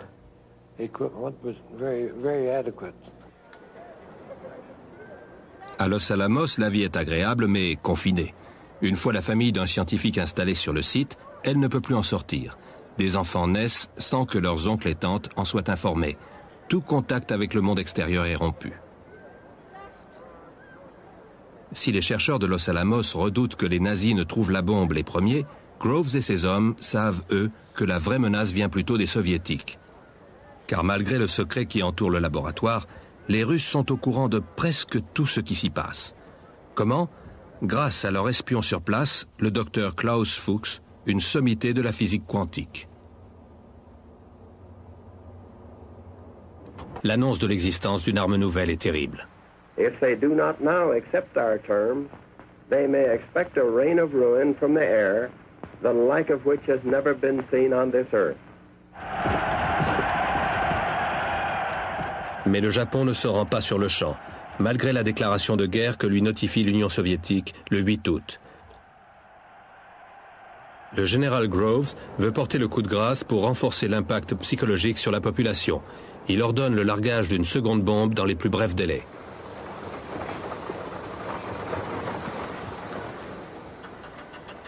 Le 9 août, Fat Man est remorqué à l'extérieur de la salle d'assemblage en prévision de son largage sur une nouvelle cible, l'arsenal de Kokura.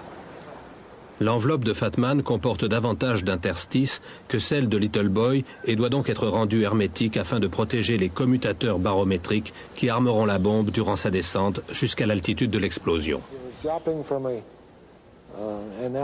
Elle devait être larguée à environ 9000 mètres. Une altitude où la pression est extrêmement basse. Mais à mesure de sa descente, la pression augmentait à l'intérieur de la bombe jusqu'à atteindre le seuil qui déclencherait la mise à feu. Et c'est pour ça qu'il fallait soigneusement boucher tous les interstices de l'enveloppe. Une fois les commutateurs barométriques activés, la bombe sera déclenchée par un système radar qui détecte l'altitude exacte à laquelle la détonation doit avoir lieu. La touche finale consiste à orner la bombe de divers graffitis. L'un d'eux est dédié aux victimes de l'USS Indianapolis.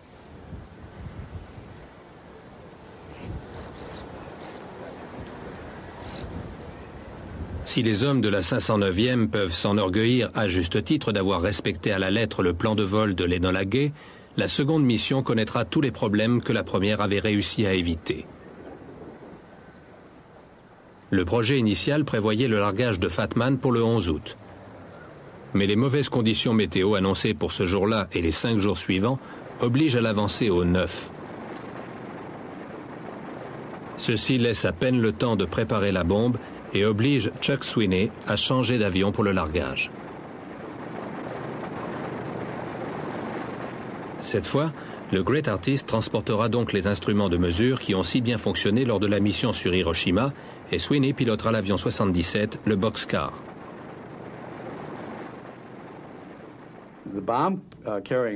L'avion qui transportait la bombe était celui que mon équipage avait l'habitude de piloter, celui qu'on avait été chercher à Omaha et qu'on avait ramené à Wendover. C'était notre avion depuis sa sortie de l'usine. Infection généralisée et d'hémorragie après 2 semaines de souffrance.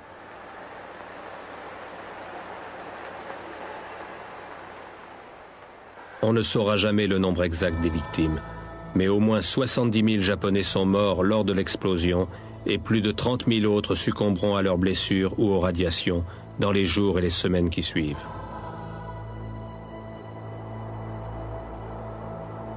La guerre atomique contre l'Empire japonais n'est pourtant pas terminée.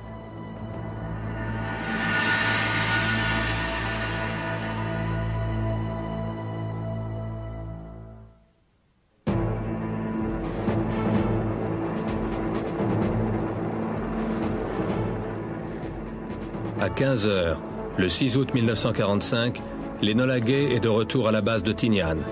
Sa mission aura duré 12 heures et 15 minutes.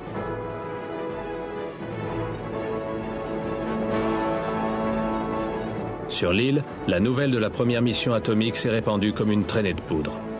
On attendait. On était très impatients de connaître le résultat. On était tous très surpris, c'est certain, et ivres de joie en même temps. On s'est dit, bon sang, il ne plaisantait pas. C'était la surprise qui dominait. Et on avait aussi le sentiment que la guerre allait sans doute se terminer rapidement.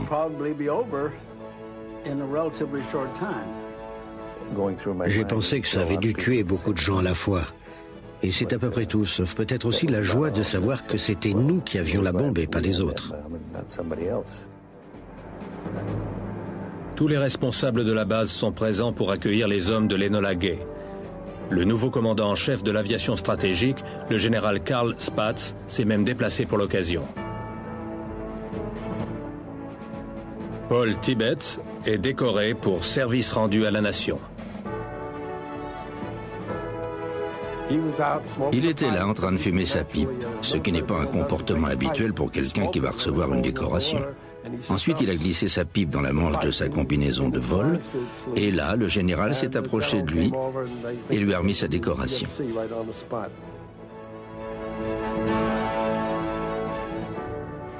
Après avoir été félicités par les 200 soldats qui se pressent sous les ailes de l'Enola Gay, les héros du moment sont escortés jusqu'au club des officiers pour le compte-rendu de la mission.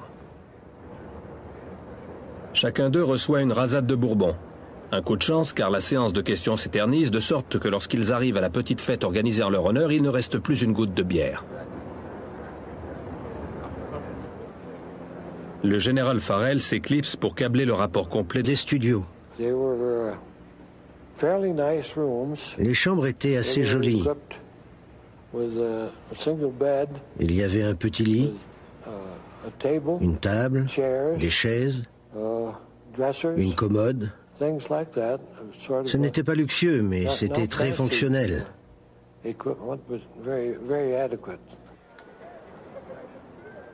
À Los Alamos, la vie est agréable, mais confinée. Une fois la famille d'un scientifique installée sur le site, elle ne peut plus en sortir. Des enfants naissent sans que leurs oncles et tantes en soient informés. Tout contact avec le monde extérieur est rompu. Si les chercheurs de Los Alamos redoutent que les nazis ne trouvent la bombe les premiers, Groves et ses hommes savent, eux, que la vraie menace vient plutôt des soviétiques. Car malgré le secret qui entoure le laboratoire, les Russes sont au courant de presque tout ce qui s'y passe. Comment ? Grâce à leur espion sur place, le docteur Klaus Fuchs, une sommité de la physique quantique.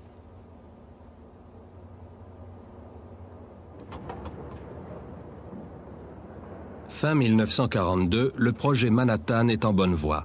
Des progrès significatifs commencent à être enregistrés.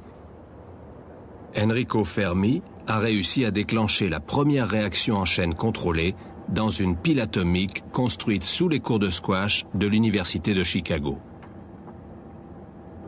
Il reste cependant un problème, Pour l'instant, aucun avion allié n'est capable de transporter une telle arme pour l'utiliser contre le Japon. Début 1944, les usines aéronautiques de tout le pays se préparent à produire des milliers d'exemplaires d'un nouvel avion révolutionnaire. Un appareil qui va être au cœur de la stratégie alliée contre le Japon, car il permettra aux Américains de larguer la bombe atomique dès qu'elle sera au point. Cet avion, c'est le B-29 de la compagnie Boeing. Officiellement baptisé Super Fortress, il constitue un gigantesque pas en avant avec une vitesse de 25% supérieure à celle de son prédécesseur, le B-17. Selon les responsables de l'armée de l'air, une escadre de 600 B-29 suffirait à anéantir la machine de guerre japonaise.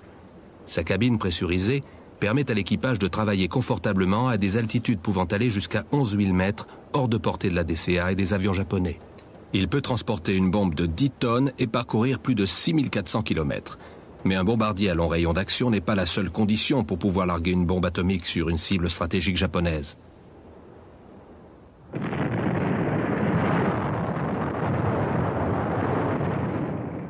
En juin 1944, les Marines prennent d'assaut l'île de Saipan. C'est la première étape d'un plan visant à reconquérir les îles Mariannes qui constitueront pour les B-29 une base aérienne suffisamment proche. Semaines plus tard, lors d'une interview, les conséquences de la déflagration. After a while, we saw a procession of people coming from the outskirts of the city up the valley. Many of them, most of them, were wounded, especially the parts of the body which were not covered by clothes, like hands, feet, back. They came up to our house, and we did what we could, but there were no possibility to give much of aid. As a matter of fact, we used all our grease we had at that wartime in the house, and it was exhausted in a moment. Au bout de quelques jours, les premiers symptômes liés aux irradiations apparaissent chez ceux qui se trouvaient près de l'épicentre de l'explosion. Beaucoup meurent d'infections généralisées et d'hémorragie après 2 semaines de souffrance.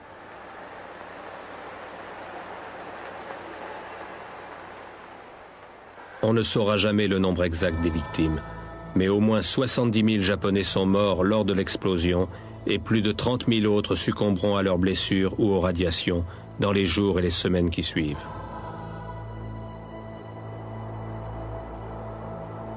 La guerre atomique contre l'Empire japonais n'est pourtant pas terminée.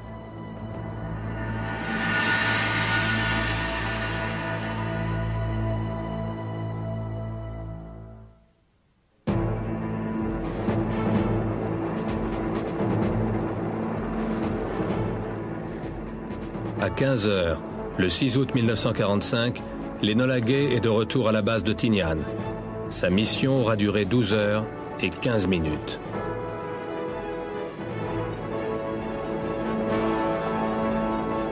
Sur l'île, la nouvelle de la première mission atomique s'est répandue comme une traînée de poudre.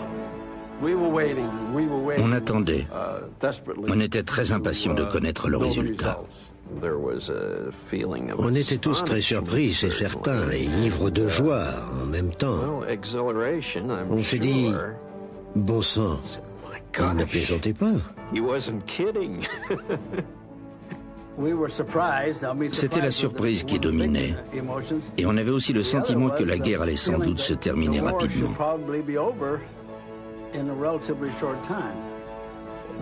J'ai pensé que ça avait dû tuer beaucoup de gens à la fois. Et c'est à peu près tout, sauf peut-être aussi la joie de savoir que c'était nous qui avions la bombe et pas les autres. Tous les responsables de la base sont présents pour accueillir les hommes de l'Enola Gay. Le nouveau commandant en chef de l'aviation stratégique, le général Karl Spaatz, s'est même déplacé pour l'occasion, commandant de l'escadrille de bombardiers. Aucun autre membre de l'unité ne connaît la nature réelle de l'arme qu'ils vont larguer, pas même le copilote de Tibet, le capitaine Robert Lewis. En février 1945, le commandant Fred Ashworth est chargé par le général Groves de trouver une nouvelle base pour la 509e quelque part dans les îles Mariannes. Guam offre les meilleures installations portuaires, Mais Ashworth choisit Tinian, où l'on vient de terminer le plus grand terrain d'aviation du monde à l'extrémité nord de l'île. Tinian est également plus proche du Japon et sa petite taille semble plus indiquée pour une opération top secret. Je suis allé voir le commandant de l'île, le général Kimball. Je lui ai dit qui j'étais. J'étais commandant à l'époque. Et il m'a regardé un peu sceptique. Je lui ai annoncé que j'avais besoin de faire un relevé aérien dans le cadre de l'opération Silverplate. Oh, Silverplate. C'était un nom de code qui ne désignait pas forcément le projet Manhattan, mais un projet qui avait priorité absolue. Et dès que j'ai eu dit ça, il m'a répondu « Où désirez-vous aller ?» Au même moment, à 800 km plus au nord, les Marines se lancent à l'assaut de l'île d'Iwo Jima, contrôlée par les Japonais. Ces derniers ont eu le temps de s'enterrer et malgré un pilonnage intensif, le débarquement est sanglant. 5400 Américains sont tués, 23 000 blessés. Et du côté japonais, 20 000 morts, soit 90% de leur effectif sur l'île. Mais l'Amérique possède enfin la base avancée dont elle a besoin, un endroit où les B-29 venant des îles Mariannes pourront effectuer leurs atterrissages forcés le cas échéant. De retour aux États-Unis, les membres de la 509e se rendent à Omaha, dans l'usine où le groupe Martin fabrique les Super Fortress pour Boeing. 15 B-29 ont été spécialement aménagés pour la 509e. Afin de les rendre plus légers et plus rapides, toutes les armes ont été retirées, à l'exception des mitrailleuses arrière. Ils ont également été équipés des dernières innovations technologiques, des hélices à inversion de pas électriques et une soute à bombe à ouverture pneumatique rapide. Les pilotes de la 509e prennent possession de leurs appareils, signent une décharge les rendant responsables de ces monstres de plusieurs millions de dollars et s'envolent pour Wendover. De retour dans l'Utah, les hommes de la 509e ne tiennent plus en place. Leur week-end à Salt Lake afin de la réduire en une boule plus petite de masse critique. Malgré les premiers essais peu concluants, une bombe est finalement conçue autour de la sphère de plutonium. En raison de sa forme, elle est baptisée Fat Man, gros homme.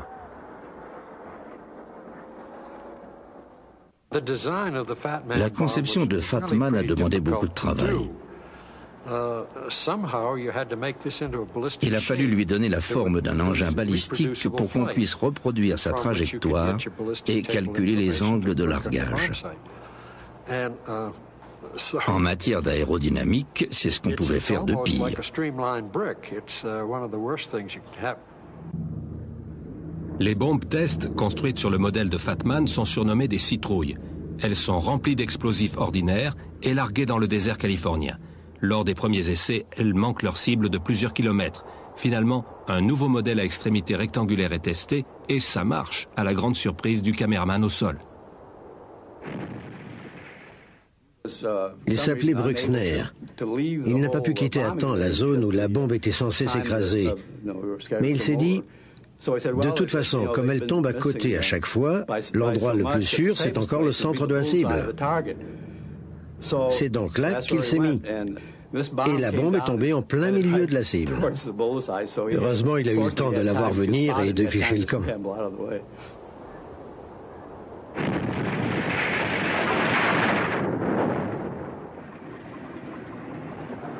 Les vols d'entraînement n'ont rien à voir avec ce que les hommes de la 509e ont connu jusqu'alors.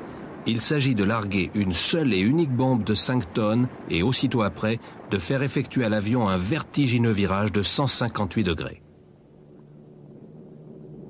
Cette manœuvre a pour but de mettre la plus grande distance possible entre le bombardier et l'explosion.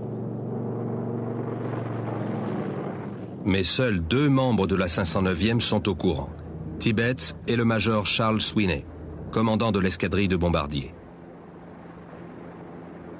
Aucun autre membre de l'unité ne connaît la nature réelle de l'arme qu'ils vont larguer, pas même le copilote de Tibbets, le capitaine Robert Lewis.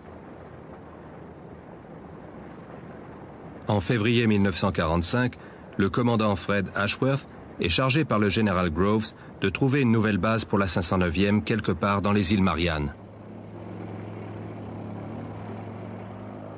Guam offre les meilleures installations portuaires, mais Ashworth choisit Tinian, où l'on vient de terminer le plus grand terrain d'aviation du monde à l'extrémité nord de l'île. Tinian est également plus proche du Japon et sa petite taille semble plus indiquée pour une opération top secret. Je suis allé voir le commandant de l'île, le général Kimball.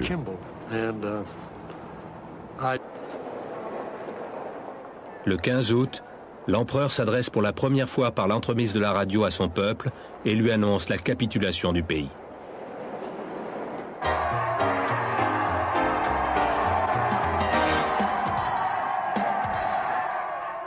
Les Américains, quant à eux, se pressent dans les rues pour célébrer cette victoire si longtemps attendue.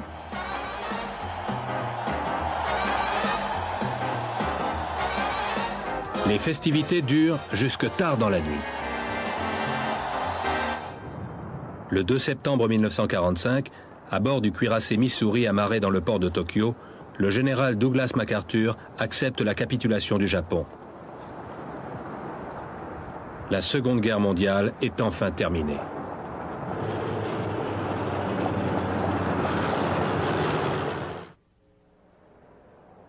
Un demi-siècle s'est écoulé depuis cette fameuse semaine qui a changé la face du monde. L'Amérique a conservé en l'état plusieurs des lieux et éléments du projet Manhattan, en souvenir du prix qu'il a fallu payer pour en finir avec cette guerre.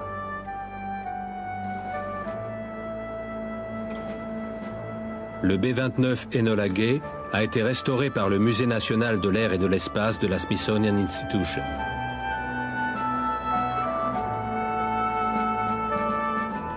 Cette restauration est un hommage à la puissance industrielle américaine qui a rendu possible sa construction. Ces milliers d'hommes et de femmes qui, dans tout le pays, ont assemblé les avions, chars et navires qui ont fini par abattre les puissances de l'Axe. Los Alamos est toujours un laboratoire de recherche. On ne s'y consacre pas uniquement à la physique nucléaire, mais également à la mise au point de traitements contre le cancer et le sida, en repoussant toujours plus loin les limites de la science.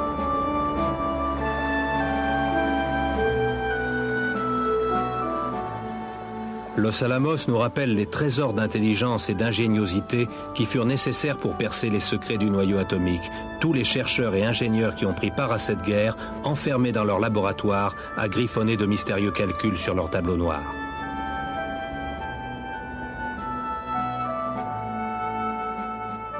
Le boxcar a été minutieusement restauré par le musée de l'armée de l'air de Dayton dans l'Ohio, où il est exposé. C'est dans son poste de pilotage qu'ont été tournées les reconstitutions montrées dans ce programme.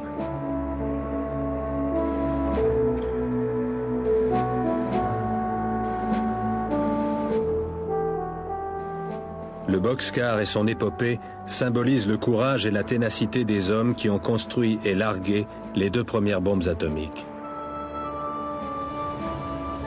Et enfin Trinity, lieu de la première explosion atomique, fait aujourd'hui partie du terrain militaire de bombardiers. Aucun autre membre de l'unité ne connaît la nature réelle de l'arme qu'ils vont larguer, pas même le copilote de Tibet, le capitaine Robert Lewis. En février 1945, le commandant Fred Ashworth est chargé par le général Groves de trouver une nouvelle base pour la 509e quelque part dans les îles Mariannes. Guam offre les meilleures installations portuaires, mais Ashworth choisit Tinian, où l'on vient de terminer le plus grand terrain d'aviation du monde à l'extrémité nord de l'île. Tinian est également plus proche du Japon et sa petite taille semble plus indiquée pour une opération top secret. Je suis allé voir le commandant de l'île, le général Kimball. Je lui ai dit qui j'étais. J'étais commandant à l'époque. Et il m'a regardé un peu sceptique. Je lui ai annoncé que j'avais besoin de faire un relevé aérien dans le cadre de l'opération Silverplate. Oh, Silverplate. C'était un nom de code qui ne désignait pas forcément le projet Manhattan, mais un projet qui avait priorité absolue. Et dès que j'ai eu dit ça, il m'a répondu « Où désirez-vous aller ?» Au même moment, à 800 km plus au nord, les Marines se lancent à l'assaut de l'île d'Iwo Jima, contrôlée par les Japonais. Ces derniers ont eu le temps de s'enterrer et malgré un pilonnage intensif, le débarquement est sanglant. 5400 Américains sont tués, 23 000 blessés. Et du côté japonais, 20 000 morts, soit 90% de leur effectif sur l'île. Mais l'Amérique possède enfin la base avancée dont elle a besoin, un endroit où les B-29 venant des îles Mariannes pourront effectuer leurs atterrissages forcés le cas échéant.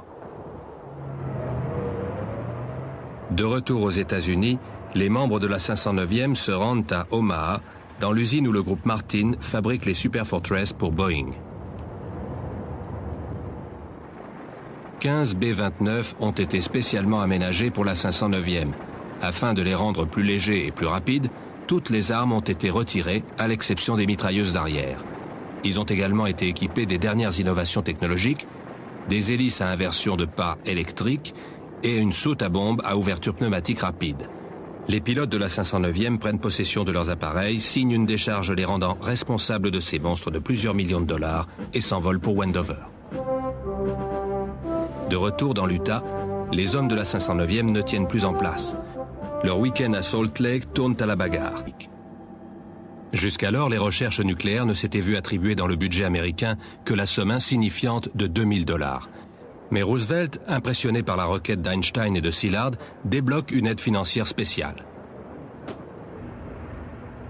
Les recherches commencent dans plusieurs laboratoires militaires et universitaires, mais le manque de coordination et de moyens font qu'au bout de 2 ans, peu de progrès ont été accomplis. Très vite, cependant, les rapports des services de renseignement font état des avancées allemandes dans ce domaine, notamment dans leur usine hydroélectrique de Norsk. Mais c'est finalement un rapport anglais indiquant que les Allemands seraient en mesure de mettre au point une bombe atomique avant la fin de la guerre qui décide Roosevelt à entreprendre un effort massif pour créer la bombe A.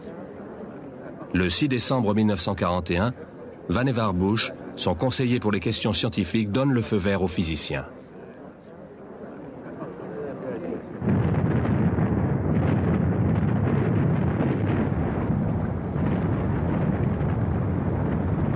Yesterday, December 7th, 1941, a date which will live in infamy. L'attaque surprise des Japonais sur Pearl Harbor donne un véritable coup de fouet au tout nouveau programme de recherche atomique. Il est confié aux ingénieurs de l'armée du district de Manhattan à New York, d'où son nom de Projet Manhattan. L'armée désigne pour superviser celui-ci l'un de ses officiers les plus compétents, le colonel Leslie Richard Groves. Ce dernier a fait ses preuves en menant à bien un autre projet d'envergure, la construction en à peine 18 mois du nouveau quartier général du ministère de la Guerre en forme de pentagone. Avide de promotion, Groves aspirait à un commandement sur le front européen, au lieu de quoi on lui demande de chapeauter une bande de crânes d'œufs à la poursuite d'une douce chimère. Seule consolation, il obtient sa promotion au grade de général de brigade. Groves commence alors à écumer les universités à la recherche d'un physicien capable de diriger le projet Manhattan, et il arrête son choix sur Julius Robert Oppenheimer, un brillant spécialiste de la physique quantique qui enseigne à Berkeley. Oppenheimer et Groves ne pouvaient être plus différents. Du général, l'un de ses admirateurs dit qu'il possède l'ego le plus imposant depuis Napoléon. Il est le type même du diplômé de West Point. Pragmatique, énergique, conservateur et ventripotent. Il a toujours une boîte de chocolat d'1 kilo cachée au fond du coffre-fort de son bureau. Oppenheimer, lui, pèse à peine 64 kilos et déteste les gros. Il est sorti diplômé d'Harvard en 3 ans seulement et c'est un physicien de haut vol qui lit du sanskrit à ses heures perdues. De plus, Oppenheimer reconnaît lui-même avoir été membre d'à peu près tous les... L'avion qui transportait la bombe était celui que mon équipage avait l'habitude de piloter, celui qu'on avait été chercher à Omaha et qu'on avait ramené à Wendover. C'était notre avion depuis sa sortie de l'usine.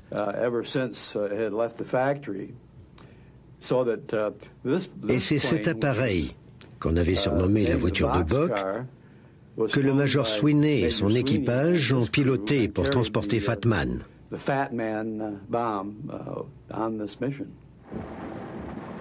C'est sous les éclairs que se fait le chargement de Fat Man dans la soute du boxcar. Bien que la mission ait été avancée, il faudra malgré tout compter avec le mauvais temps. La nuit où l'on se préparait à décoller pour Nagasaki, le temps était à l'orage, le ciel était zébré d'éclairs. Et on était un peu nerveux parce que, pour les aviateurs, c'est pas ce qu'il y a de mieux.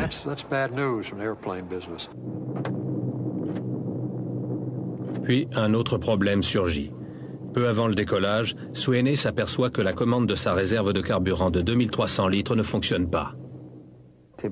Tibbets a dit à Sweeney de ne pas s'en faire parce que ce réservoir était juste censé faire contrepoids à la bombe qui se trouvait à l'avant de la soute.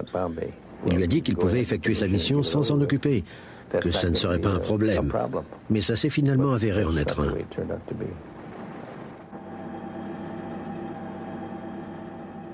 Le système d'implosion de Fat Man est si complexe qu'il est impossible d'armer la bombe en vol. Elle le sera donc avant le décollage.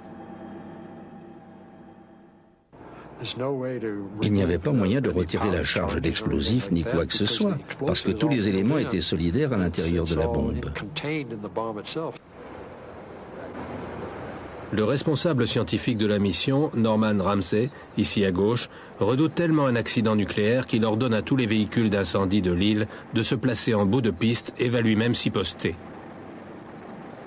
Il se dit que si une catastrophe arrive, il sautera avec les autres et n'aura ainsi pas d'explication à donner.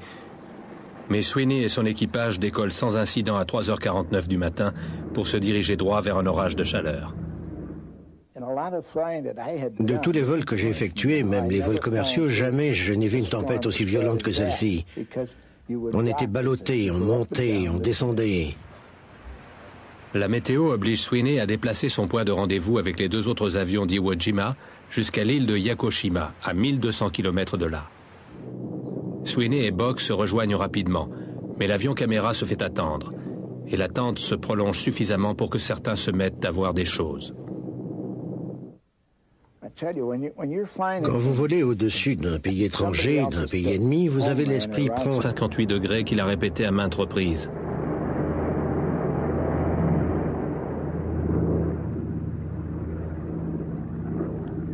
Tout l'équipage met les lunettes de protection fournies par l'armée, mais Tibbets s'aperçoit qu'elle l'empêche de voir les instruments et les retire. «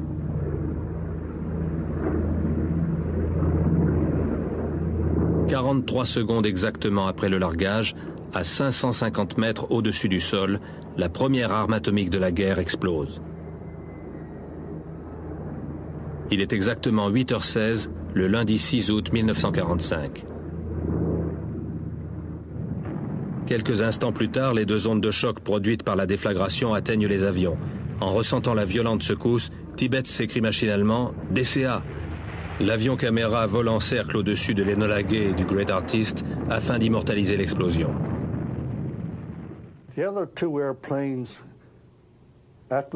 Après le largage, les deux autres avions ont fait demi-tour.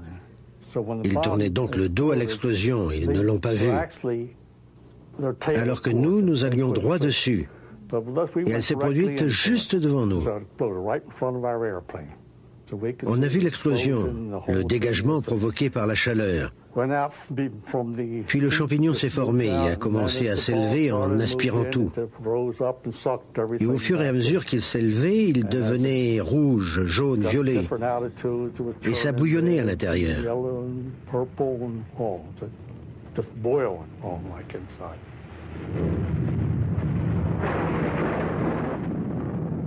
Malheureusement, le film tourné depuis l'avion caméra ne donnera rien, et ces images filmées manuellement depuis l'avion soutien sont les seules que l'on possède du champignon d'Hiroshima.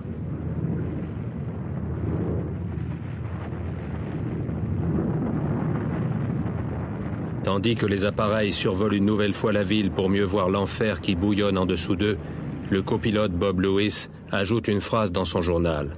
« Mon Dieu, écrit-il, qu'avons-nous fait ?»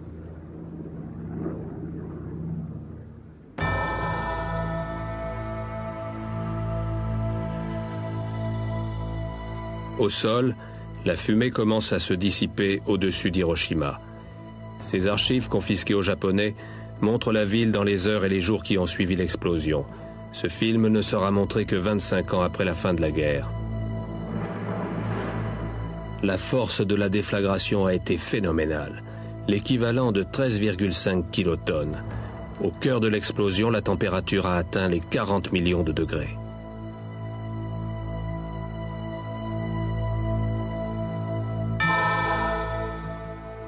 Au sol, une température de 3000 degrés a fait fondre la céramique et le granit. Et c'est pourquoi nous devons tout faire pour que ce qu'il a entrepris ne prenne pas fin avec lui.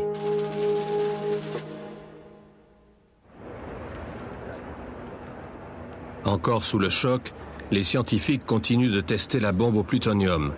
Si leurs calculs leur permettent en effet d'affirmer que Little Boy, la bombe à uranium, fonctionnera, en revanche, personne ne sait vraiment si la sphère de plutonium de Fat Man implosera correctement. Aussi, un tir d'essai est-il prévu sur un site appartenant à la base d'Alamogordo, à 200 km au sud de Los Alamos. L'endroit s'appelle Jornada del Muerto, l'étape du mort. Le nom de code de cet essai est Trinity. La première étape, qui débute en mai 1945, consiste à tester et à étalonner les instruments. Les substances radioactives sont placées au milieu de 100 tonnes d'explosifs qui déclencheront la plus grosse déflagration jamais provoquée. Ensuite, les ingénieurs font construire un pylône de 30 mètres au sommet duquel la sphère de plutonium sera suspendue, entourée par une capsule protectrice en acier de 200 tonnes, surnommée Jumbo. Oppenheimer a conçu cette capsule pour récupérer le précieux plutonium au cas où l'implosion raterait. Mais lorsqu'il se rend compte que, si l'essai est concluant, celle-ci se transformera en 200 tonnes de déchets radioactifs, ce projet de 12 millions de dollars est abandonné. En juillet, un ranch tout proche est réquisitionné pour le montage de la bombe.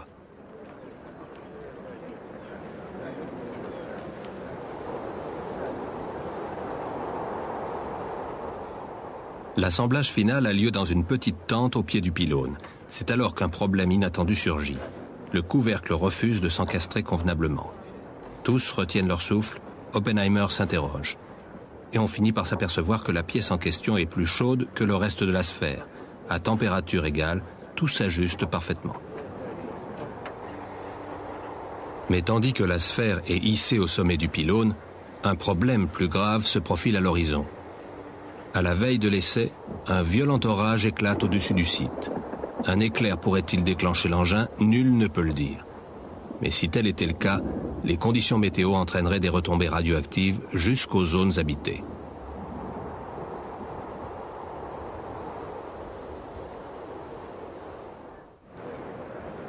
Reporter l'essai n'est pourtant guère envisageable car, à la conférence de Potsdam, le président Truman attend anxieusement une réponse positive qu'il pourrait utiliser contre Staline. L'essai doit avoir lieu. Finalement, la pluie s'arrête, le ciel s'éclaircit et le général Groves donne le feu vert pour le compte à rebours. Au centre de... À 8h15 et 17 secondes, Little Boy tombe de la soute de l'Enola Gay, interrompant brusquement le signal de largage. Tibbets amorce alors le virage à 158 degrés qu'il a répété à maintes reprises.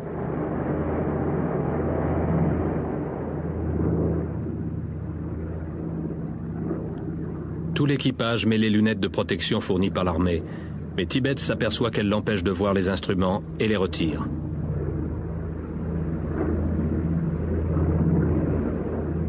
« 43 secondes exactement après le largage, à 550 mètres au-dessus du sol, la première arme atomique de la guerre explose.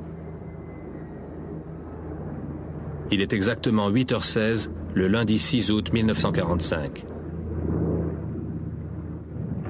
Quelques instants plus tard, les deux ondes de choc produites par la déflagration atteignent les avions. En ressentant la violente secousse, Tibbets s'écrie machinalement « DCA !» L'avion caméra vole en cercle au-dessus de l'Enola Gay et du Great Artist afin d'immortaliser l'explosion.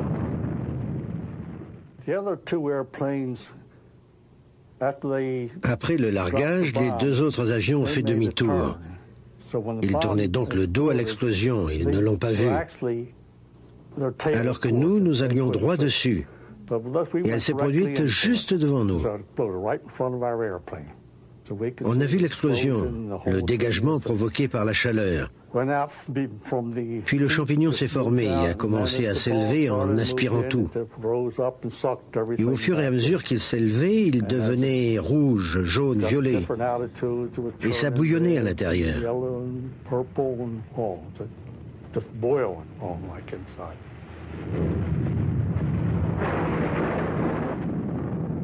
Malheureusement, le film tourné depuis l'avion caméra ne donnera rien.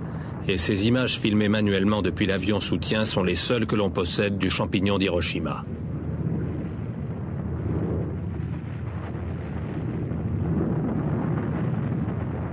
Tandis que les appareils survolent une nouvelle fois la ville pour mieux voir l'enfer qui bouillonne en dessous d'eux, le copilote Bob Lewis ajoute une phrase dans son journal. « Mon Dieu, écrit-il, qu'avons-nous fait ?»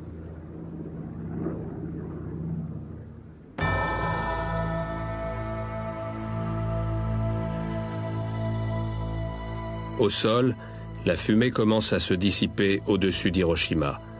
Ces archives confisquées aux Japonais montrent la ville dans les heures et les jours qui ont suivi l'explosion. Ce film ne sera montré que 25 ans après la fin de la guerre. La force de la déflagration a été phénoménale, l'équivalent de 13,5 kilotonnes. Au cœur de l'explosion. Finalement, la pluie s'arrête, le ciel s'éclaircit, et le général Groves donne le feu vert pour le compte à rebours. Au centre de contrôle, la tension est à son comble.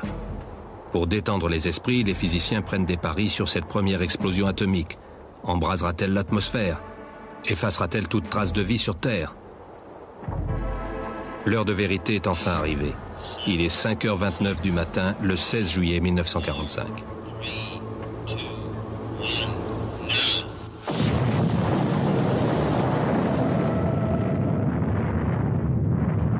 Ce jour-là, le soleil se lève à l'ouest, sur la base d'Alamogordo. Les caméras filment sous tous les angles cette explosion de 20 kilotonnes. Trinity est entendu à plus de 300 km à la ronde. L'éclair est vu à 700 km de là, à Amarillo, au Texas.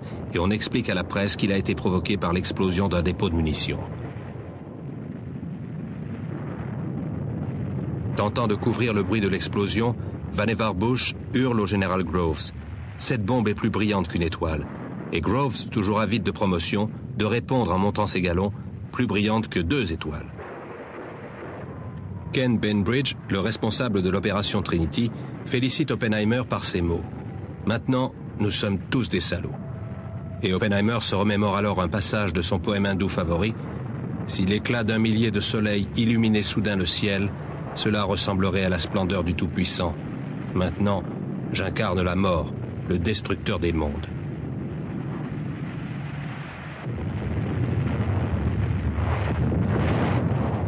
L'Amérique a gagné la course.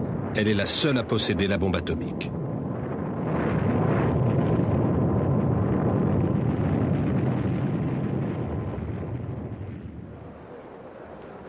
La bonne nouvelle est envoyée par câble codé à Truman, toujours à Potsdam.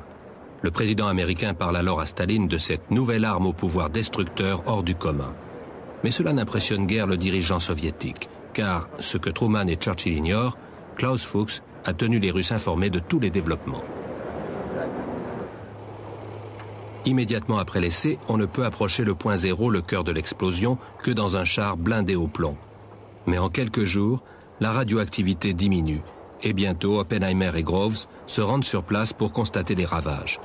Le pylône a été entièrement pulvérisé, et sous l'effet de la chaleur phénoménale de l'explosion, le sol est recouvert d'une couche de verre. Tandis que les physiciens examinent les débris dans la vallée de Jornada del Muerto, l'enjeu du projet Manhattan se déplace à l'autre bout du monde. La fin du compte à rebours de Trinity marque le début de celui de l'Empire du Japon.